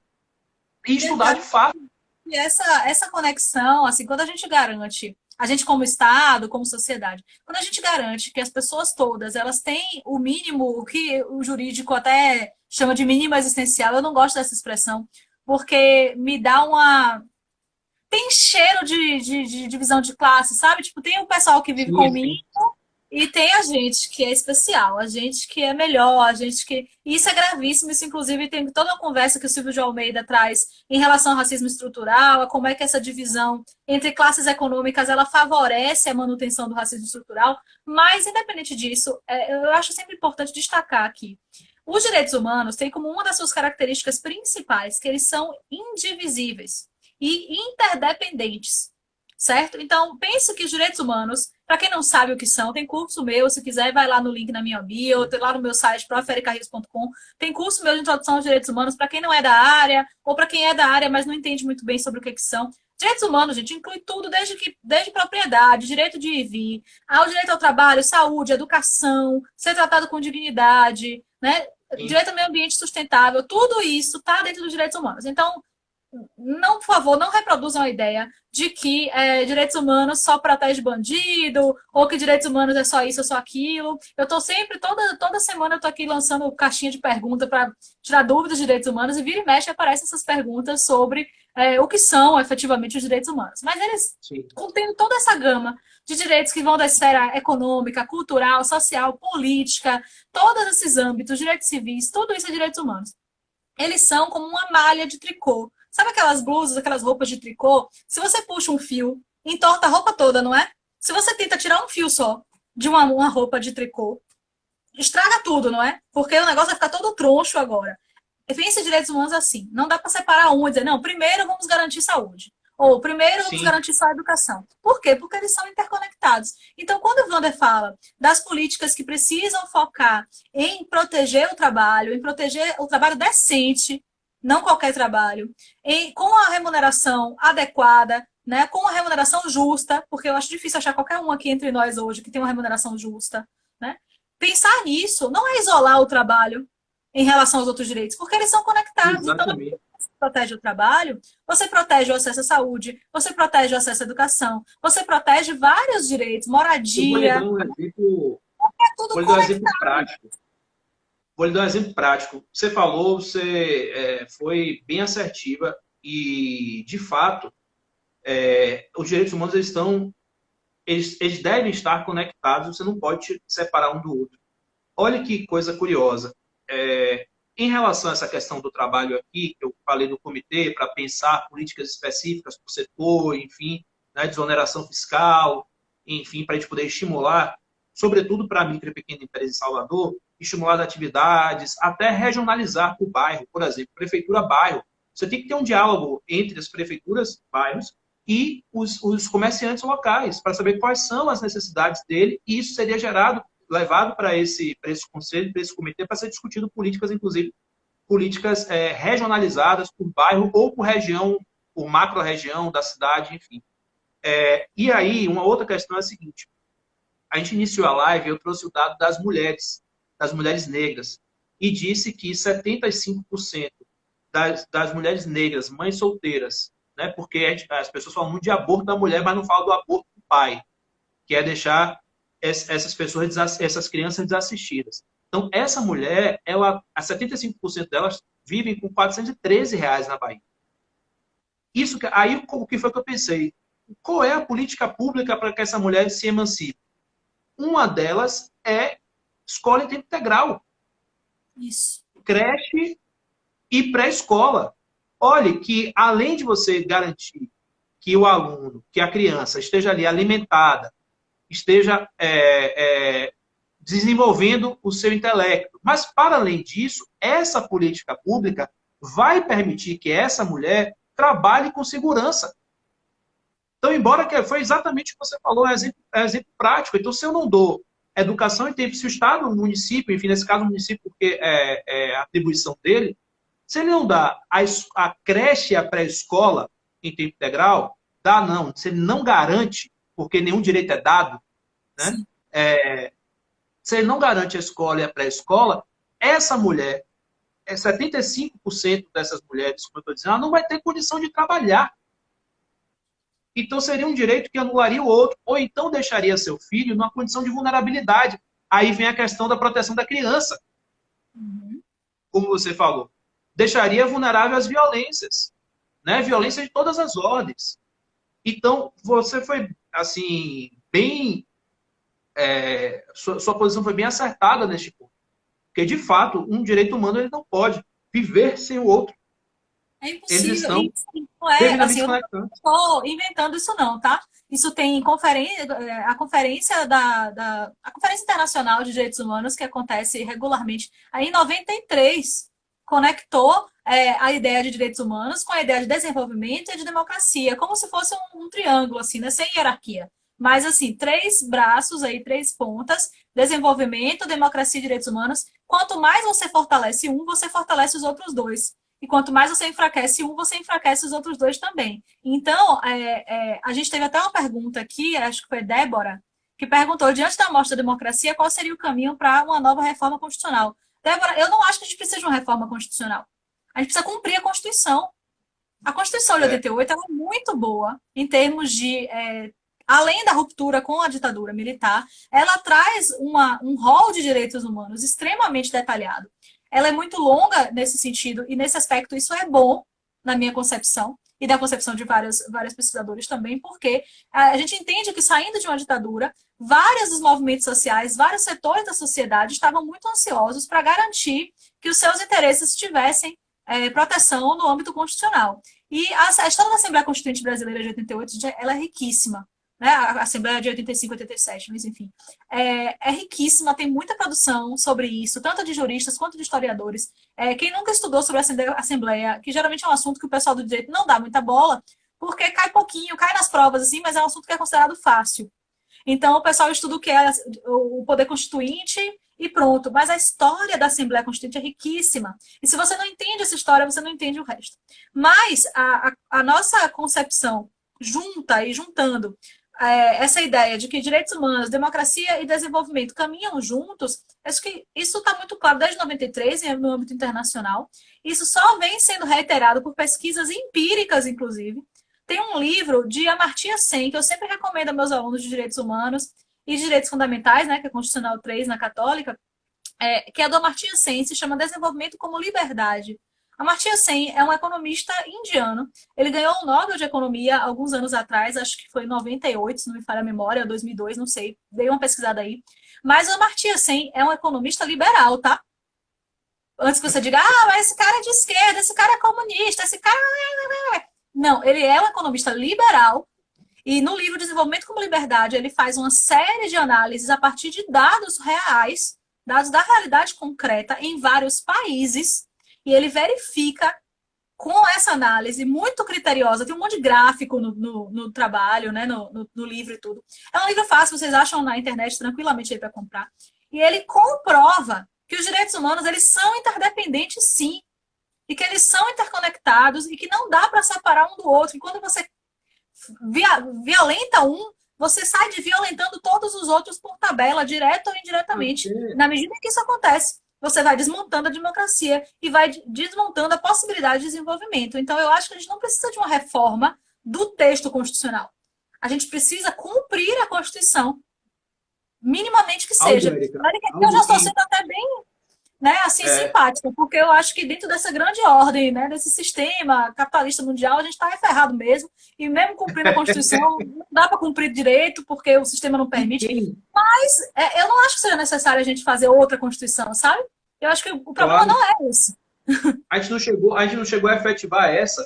E aqui Exato. tem uma questão que é a seguinte, tem uma questão que é a seguinte, você falou bem e observe como as teorias jurídicas elas acabam inclinando a Constituição ao sabor do intérprete, que é o seguinte. Veja, por exemplo, você falou algo que é essencial, dos direitos humanos estarem imbricados uns no outros. Olha só, eu sempre me perguntei por que é que o artigo 5º ali, a forma da organização do Estado, enfim, por que é que aqueles pontos eram cláusulas pétreas? Eu sempre me perguntei essa questão. E dentro das cláusulas pétreas estão os direitos individuais, salvo engano, não é isso? Salvo engano. Sim, Aí eu porque comecei a os perguntar, direitos humanos peraí, têm a interpretação isso. atual. Aí eu comecei a me perguntar o seguinte quando eu estudava esse assunto. Eu falei, olha, como é que a pessoa vai ter liberdade de pensar de barriga vazia? Como é que ele vai ter liberdade de ir e vir se ele não tiver saúde? Como é que ele vai ter, sei lá, todas aquelas liberdades previstas na Constituição, no seu artigo 5º, se ele não tiver o básico que é a subsistência? Não adianta. Então, Sem os direitos sociais, não tem os livre direitos pensar sem sociais. educação, por exemplo, livre pensar sem educação não existe. Mas os próprios argumentos jurídicos são trazidos dessa forma para poder esvaziar os direitos sociais, e isso é proposital. Claro. Isso é Os proposital. direitos sociais, que são os da segunda dimensão, e os da terceira, que são os direitos coletivos. E aí a gente tem a dimensão coletiva do direito do trabalho, né, as questões sindicais, as questões ambientais, são completamente colocados num plano secundário, terciário até, porque o importante é garantir a propriedade, o importante é garantir que o empregador, vulgo, né, empregador, porque o pequeno aparentemente não, só o É, grande é que vai ser protegido. exatamente, exatamente. E eu acho que é isso, pessoal. Acho que a questão do emprego e da renda, aí eu acho que eu já vou fazer minhas considerações finais, né? A questão do emprego da renda e a renda é algo muito sério, tem que ser pensado em termos da esfera federal. Como eu disse, infelizmente a gente não tem uma política pública séria na esfera federal da geração de emprego e renda. O que se tem é Paulo Guedes, que é uma pessoa se você gosta dele, me perdoe, mas é uma pessoa completamente despreparada. Você não, quem está nos Competente. assistindo, Ele é incompetente em completamente de má fé. despreparada. Completamente despreparada. É alguém que joga contra os trabalhadores e contra os pequenos e microempresários. Não sou eu que estou dizendo, basta você ver a fala dele. Então, você que é pequeno empresário, não ache que ele está lhe defendendo, pelo contrário, ele está defendendo o interesse dos mega empresários, dos players, para poder usar uma linguagem mais né, usual nesse termo. Então, ele está defendendo os interesses dos players, não dos pequenos e dos microempresários. Então, a gente não tem esse problema. Na esfera federal, a gente tem essa grande ausência, esse grande hiato de política pública. Quando a gente vem para a esfera estadual e municipal, aí nós temos que começar a pensar também em gestão de política pública mais setorizadas, com o que a gente pode fazer, que, no meu entender, é estimular através de políticas fiscais. Políticas fiscais setorizadas e pensadas, dessa forma tripartite, né? Com o Estado, com, com o Estado, com trabalhadores e empregadores, e também trazendo para o diálogo a sociedade civil através das academias. A gente pode, as pessoas, a gente tem uma massa de pensadores e uma massa crítica desperdiçada, porque essas pessoas estão alijadas do debate.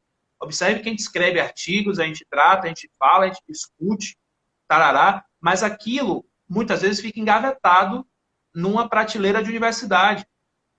Então a gente tem que retomar a ciência enquanto protagonista. Eu sei que a gente está vivendo um momento agora de negação da ciência. Isso é terrível. Eu estou me sentindo praticamente na Idade Média, em alguns pontos. Então, da negação da ciência, o que a gente precisa, de fato, é trazer de novo a academia para essa discussão. É trazer a academia para essa discussão da geração da manutenção do emprego e da renda. Nós temos diversos economistas, a UFBA, a Católica, outros lugares. Veja, por exemplo, que tanto você quanto eu, nós fizemos você fez um mestrado e doutorado, e eu fiz um mestrado em políticas sociais. E quando a gente entrou, a linha de pesquisa, a que eu fiz, você fez outra, mas a que eu fiz foi políticas sociais, é trabalho. Então você Depois tem mudou. pessoas. Aí agora já é. Aí agora, se você tivesse entrado no doutorado na mesma época que eu, aí você já pegaria a mesma linha, que é a linha de Estado, governança e desigualdade. Acho que é isso o nome. Exatamente. Eu peguei ainda a época da linha que era políticas sociais e trabalho, a minha linha de pesquisa. Então você tem pessoas estudando especificamente as políticas públicas de trabalho aqui e ali na federação, né? Na federação.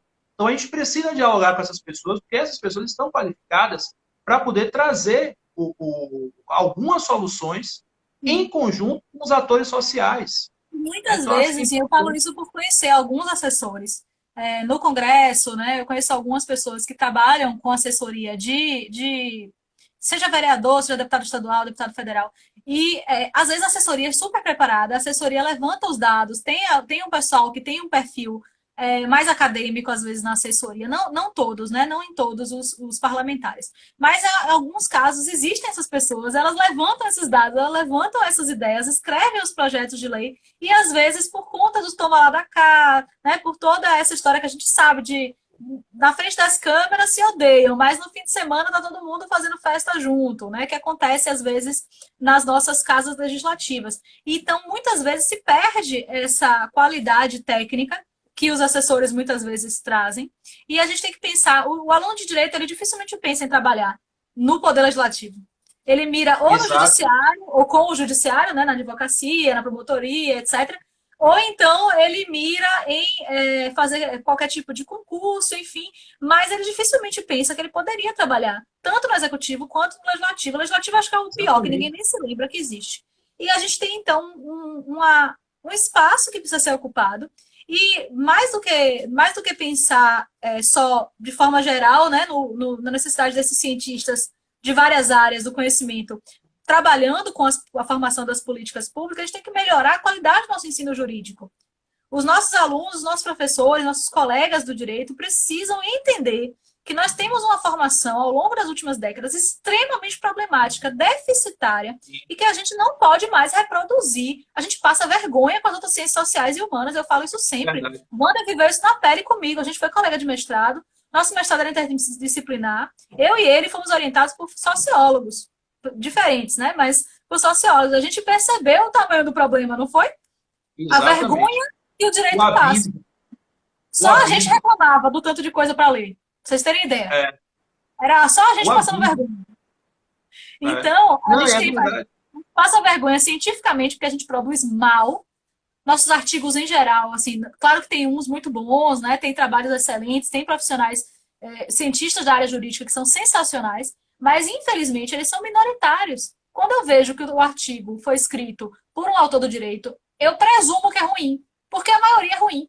E eu sou avaliadora de várias revistas, eu vejo esses artigos. São ruins. As pessoas não têm noção do que é metodologia. Sai escrevendo Petição qualquer não coisa, é coisa assim, pesquisa. querido diário. Querido Petição não diário, é eu acho. pesquisa. Não é pesquisa, faz que nem o Barroso. Escreve lá, 98% das ações trabalhistas do mundo e do Brasil. Ele inventou esta informação. Não, Quer ele dizer, pegou de uma fonte. Flávio ele Dias, pegou de Flávio uma Rocha. fonte, que é o empresário, dono da Flávio Riachuelo. Rocha. Que fonte, Então gente? daí acho eu. Quer dizer, existem bancos de dados que o pessoal do direito não usa, técnicas de metodologia que o pessoal do direito não usa, então a gente perde muito, porque a gente não consegue discutir em profundidade os assuntos, a gente se pega reproduzindo um monte de falácia, criando ou reproduzindo fake news, fazendo um sistema de adoração e reverência do STF que não cabe.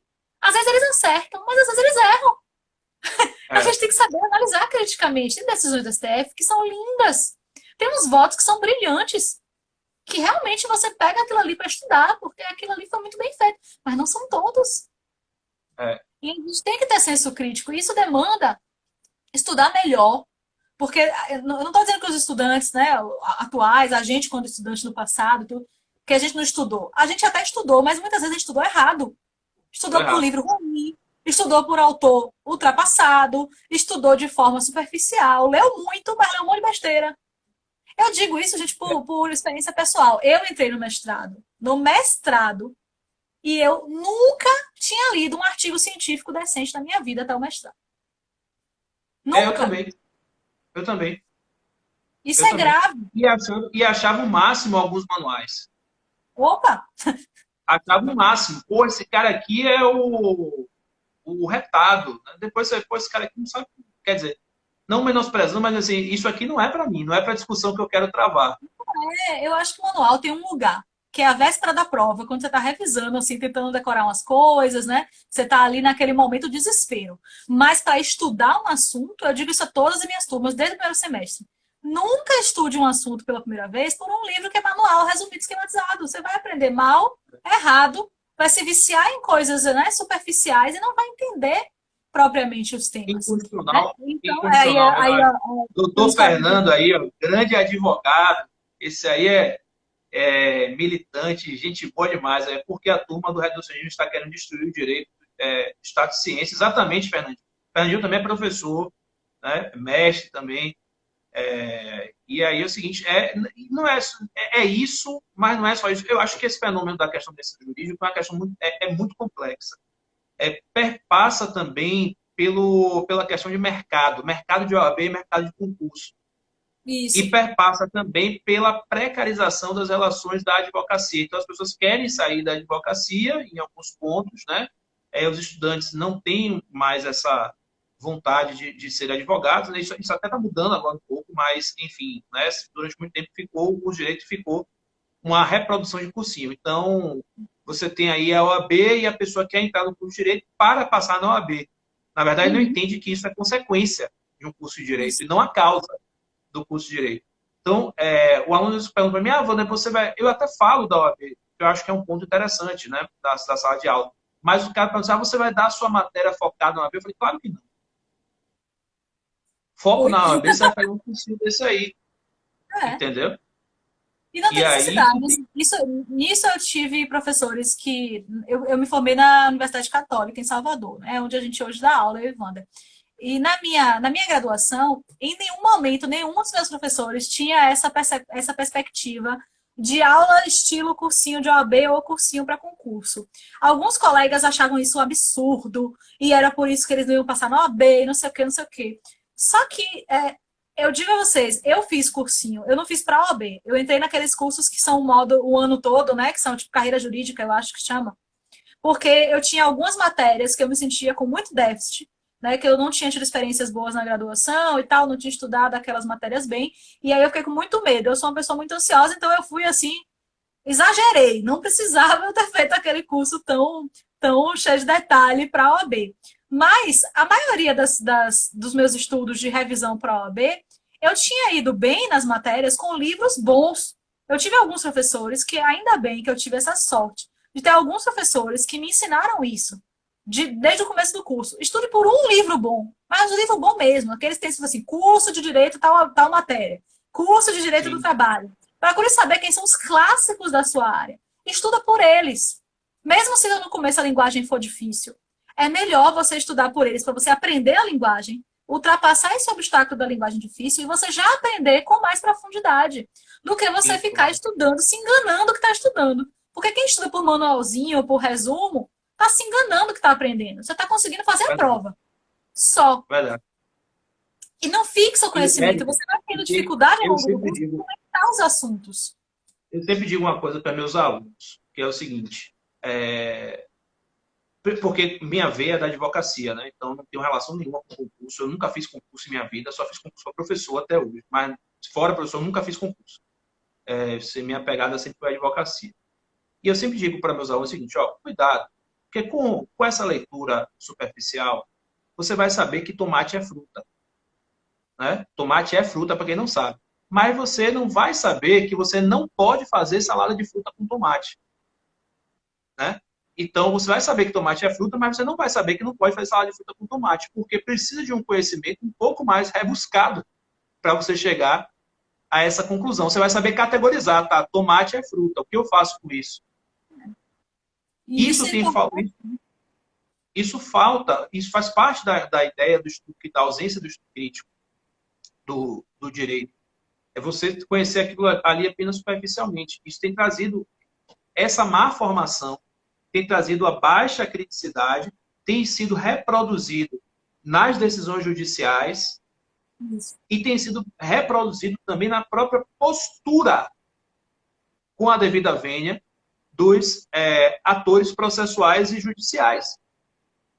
Aí você começa a criar heróis, salvadores da nação, com a capa de juiz se achando Batman. Isso faz parte também da falta da criticidade do direito.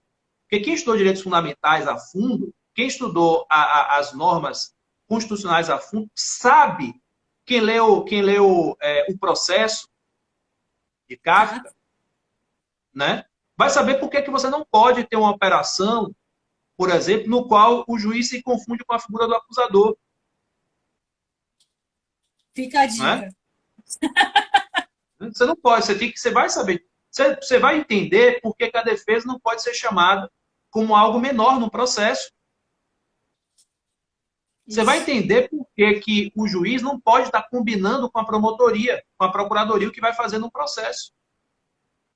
Exato. Se você não partir do ponto essencial do que é o processo, do que é o Estado, como a Érica falou, que são as garantias fundamentais e que isso é algo para a sua garantia, qualquer coisa que fizerem vai estar bom.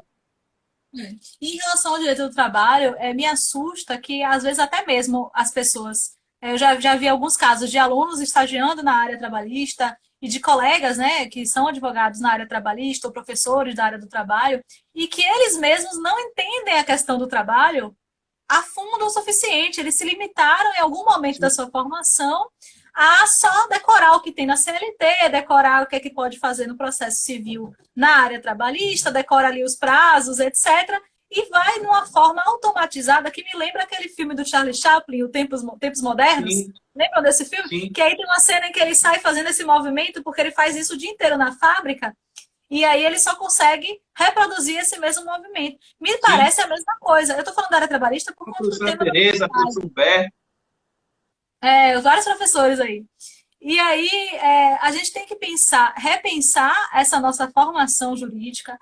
Para quem é professor, repensar o seu trabalho como professor, para que você possibilite aos seus alunos uma visão mais crítica. Você tem que ter uma visão mais crítica.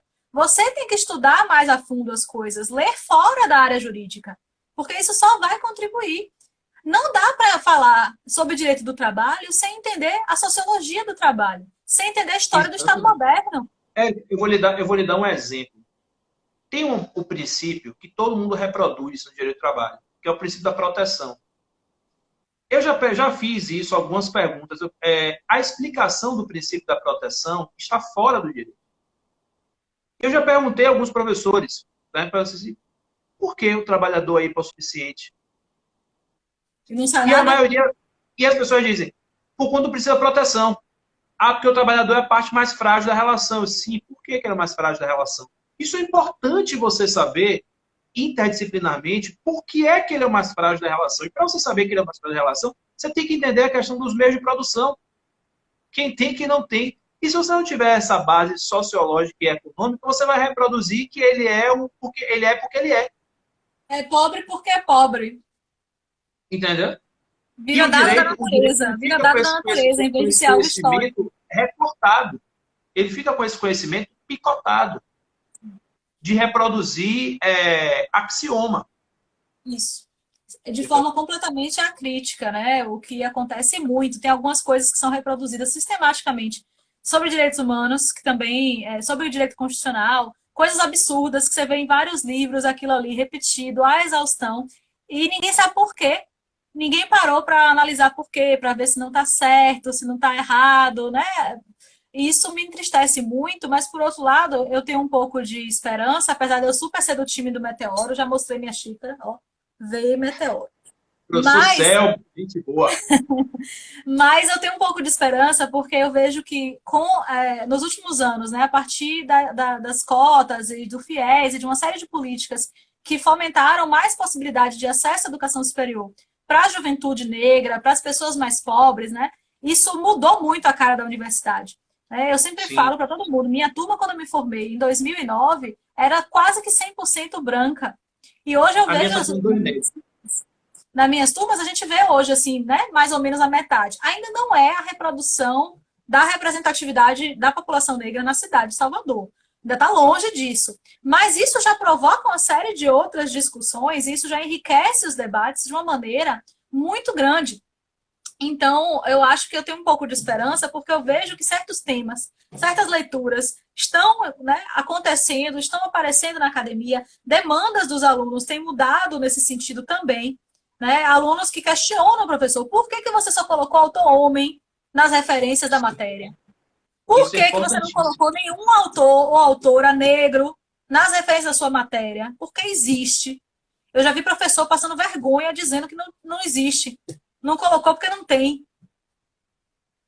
É. Então, a gente tem que né, abraçar essa renovação, né? E não sei nem como colocar bem essa busca por uma mínima justiça no acesso ao ensino superior, né, no sentido da representatividade que espelhe mesmo a sociedade, na medida em que as pessoas queiram esse curso ou aquele, enfim. Mas para o direito isso tem sido muito, muito relevante. Não sei se Wander Eu tô, concorda eu com tô, eu tô propondo, Érica, eu tenho uma proposta, né? Como eu estou pré-candidato a vereador aqui de Salvador, eu tenho algumas propostas. Uma foi essa que eu falei da questão do emprego, outra foi, eu falei da escola em tempo integral, e a outra eu não tenho muitas, não, tenho 3 só, mas são básicas. A outra é que a gente tinha, desde o ensino básico, o estudo de uma matéria chamada cidadania. Essa matéria cidadania, o objetivo dela é que seja ensinado na escola, desde sempre, o que é Constituição, a divisão do Estado, para que seus serve o Estado. direitos.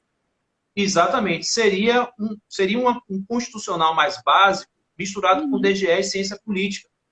Porque eu acho que o abismo social que nós estamos enfrentando, não só no curso de Direito, mas também na sociedade como um todo, também perpassa pela baixa possibilidade de discussão.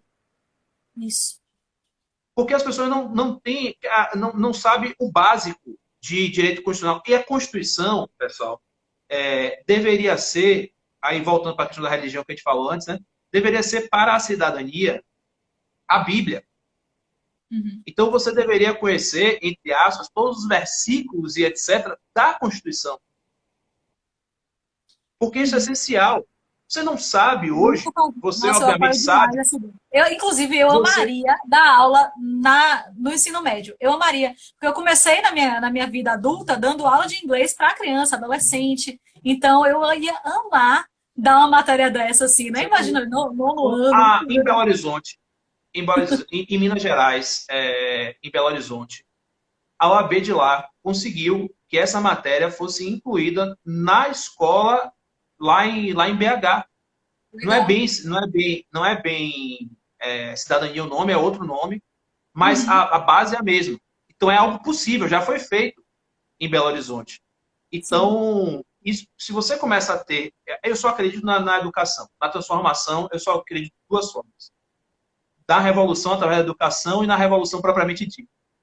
Então, Tem, inclusive, a ONU e a Unesco construíram ao longo dos últimos anos, aí já tem mais de 10 anos isso sendo construído, planos, né, programas de educação em direitos humanos, que é justamente a sim, ideia de que desde a escola básica, o ensino tem que ter transversalmente o ensino sobre direitos humanos, o que vai incluir essas questões todas que você está falando, né? exatamente. O professor Selma trazendo Então, direitos fundamentais, exatamente. Você tem que saber o que é ser cidadão.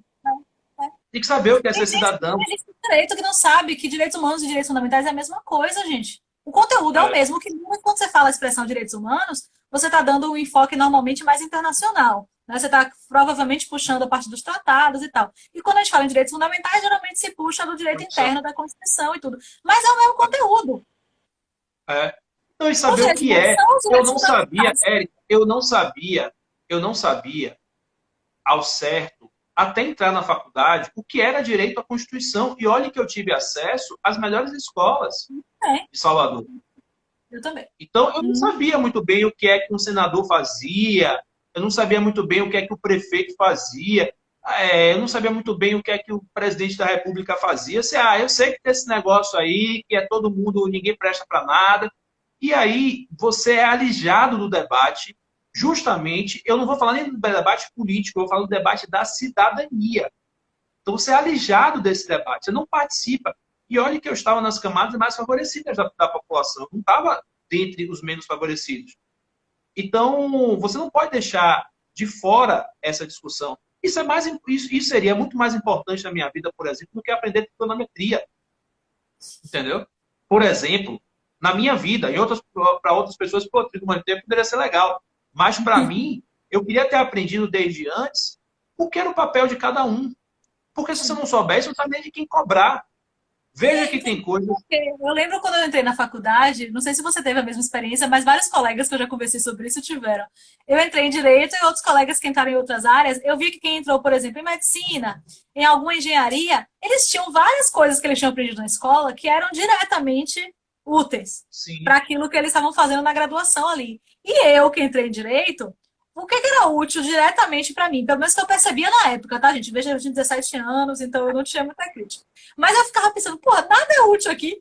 Assim, normalmente o que eu estudei de história, uma e eu sei historiazinha ali escrever e e o sei ler. Eu português. sei E o escrever e sei ler. português. Na minha concepção, eu era eu e todo mundo que entrou no direito, né? Nós tínhamos sido os grandes maltratados na escola, porque a gente aprendeu a Sim. fazer sabão em química orgânica, mas eu não sabia o que era o Estado. E isso Pois é, parecia igualmente exatamente. primário, sabe? Assim, talvez seja tão primário para quem entra em engenharia, a trigonometria, quanto é primário para quem entra em direito saber a história do Estado moderno. Exatamente. E o pessoal não Exatamente. sabe. E quando você aprende, por exemplo, a Revolução Francesa, a título de exemplo, você não aprende conectado com as dimensões do direito, o que é que aquilo repercutiu em termos de cidadania. E Só a título de exemplo. De não direitos aprende humanos, enfim. sobre a Revolução do Haiti. Eu fiz a live na última semana É, sobre isso. eu assisti, eu Eu nunca assisti. tinha ouvido falar isso na escola. Não Nem mesmo. eu. Então, assim, essa matéria é urgente. Nós não teríamos o baixo grau de discussão crítica no país se nós tivéssemos uma educação básica, desde o início, uma discussão sobre cidadania e direito. Exato, concordo. E eu acho que aí é o Entendeu? problema, porque a precarização da educação, e aí eu acho que é outra live que eu vou chamar algum colega especialistíssimo em educação, que não é a minha área de política de pesquisa, né? Mas já temos há muitas décadas, né, as pesquisas apontando a precarização da educação pública, e isso não é um acidente, isso é um projeto. Sim. Isso é um projeto. Desmontar a classe trabalhadora, as pessoas mais pobres, as massas, né, como alguns autores vão colocar, desmontar o senso crítico, tirar dessas classes a possibilidade de compreender o mundo, de compreender a situação de opressão que eles estão vivendo, a violência que aquela construção social em que eles estão inseridos. Isso é um projeto, isso favorece que as mesmas elites se perpetuem no poder, porque as pessoas Exatamente. vão ser educadas, socializadas desde pequenas com a naturalização da violência, com a normalização de um Exatamente. trabalho precário. Exatamente. E outra coisa, Erika, é o seguinte, quando você passa a entender os seus direitos, foi o que você falou, você começa a se rebelar. Porque você fala, peraí, e curioso que as pessoas acham que direitos são favores do Estado. Quando você começa a entender que aquilo não é favor, que é seu direito, a coisa muda de figura. Sim, Acontece, por exemplo, como aconteceu nos Estados Unidos agora com esse caso recente do Jorge. Como é? Floyd, Fugiu o nome dele agora. George Floyd. Exatamente, do Floyd. Né? Aquilo ali, se as pessoas tivessem exata ciência dos seus direitos, aquilo ali seria todo dia. Se você chegasse na porta do Aqui hospital no público Brasil mais é fácil, você todo ia dia. quebrar tudo. Eu Não, via, eu via digo a luta pelos direitos. a A luta luta, pelos assim, direitos. mas aqui no O Brasil racismo a gente tem. estrutural e Eu vi um dado, acho que a cada 23 minutos tem uma pessoa que é morta ou pessoa agredida morta. violentamente pela polícia. Eu não lembro agora qual foi a fonte, Sim, gente, porque foi, né, não era objeto da live, eu não anotei aqui. Mas, para a gente encerrar, porque o nosso tempo já está acabando, a gente já conectou aqui, inclusive, com os temas das lives anteriores, né? Mas eu É, queria e só é curioso encerrar, que o dar a público é palavra para a Wanda flutuante, a encerrar. galera vai entrando e saindo. É, mas vou te dar a palavra para você fazer só 1 minuto de reflexão final. 1 minuto não, 30 segundos, porque já vai acabar. Já vai acabar. Eu queria agradecer o convite, né? Nós falamos de várias coisas aqui, falamos da questão do crescimento, mas eu queria deixar uma reflexão, pessoal. Lembre-se que é necessário que tenhamos uma política pública séria de geração de emprego e renda, porque é desta forma que a gente consegue, em certa medida, se emancipar. É dessa forma, com um trabalho decente, que a gente consegue contribuir um com os outros e com a sociedade. Então, direito e emprego e renda, etc., estão conectados, como nós falamos aqui. Então, é isso. Eu queria agradecer a todos que estão aqui, agradecer o convite. Estou sempre à disposição para discutir esses temas e discutir as políticas públicas e políticas sociais. Beleza? Doutora Obrigada, Érica, doutora de obrigada. verdade. É. Obrigada, Wanda. Obrigada a todos os colegas, professores que entraram, alunos, ex-alunos, pessoal que não é do direito, que entrou aí também, fez perguntas, participou. Muito Que obrigada. massa. Semana que vem estamos de volta. Toda sexta-feira vocês estão vendo que eu estou fazendo lives aqui. Eu estou deixando sempre salvo no IGTV e lá no meu site, profericarios.com. Aí vocês podem entrar, tem também meus cursos todos lá, tudo com link, com as explicações se vocês quiserem. E a minha produção científica também está lá. Sobre a live de hoje, eu vou compilar essas duas partes, né, e fazer um vídeo único e vou deixar lá no meu site, no YouTube, e vou botar o link para o YouTube de Wanda também. Então, vai ficar tudo Show de organizadinho. bola.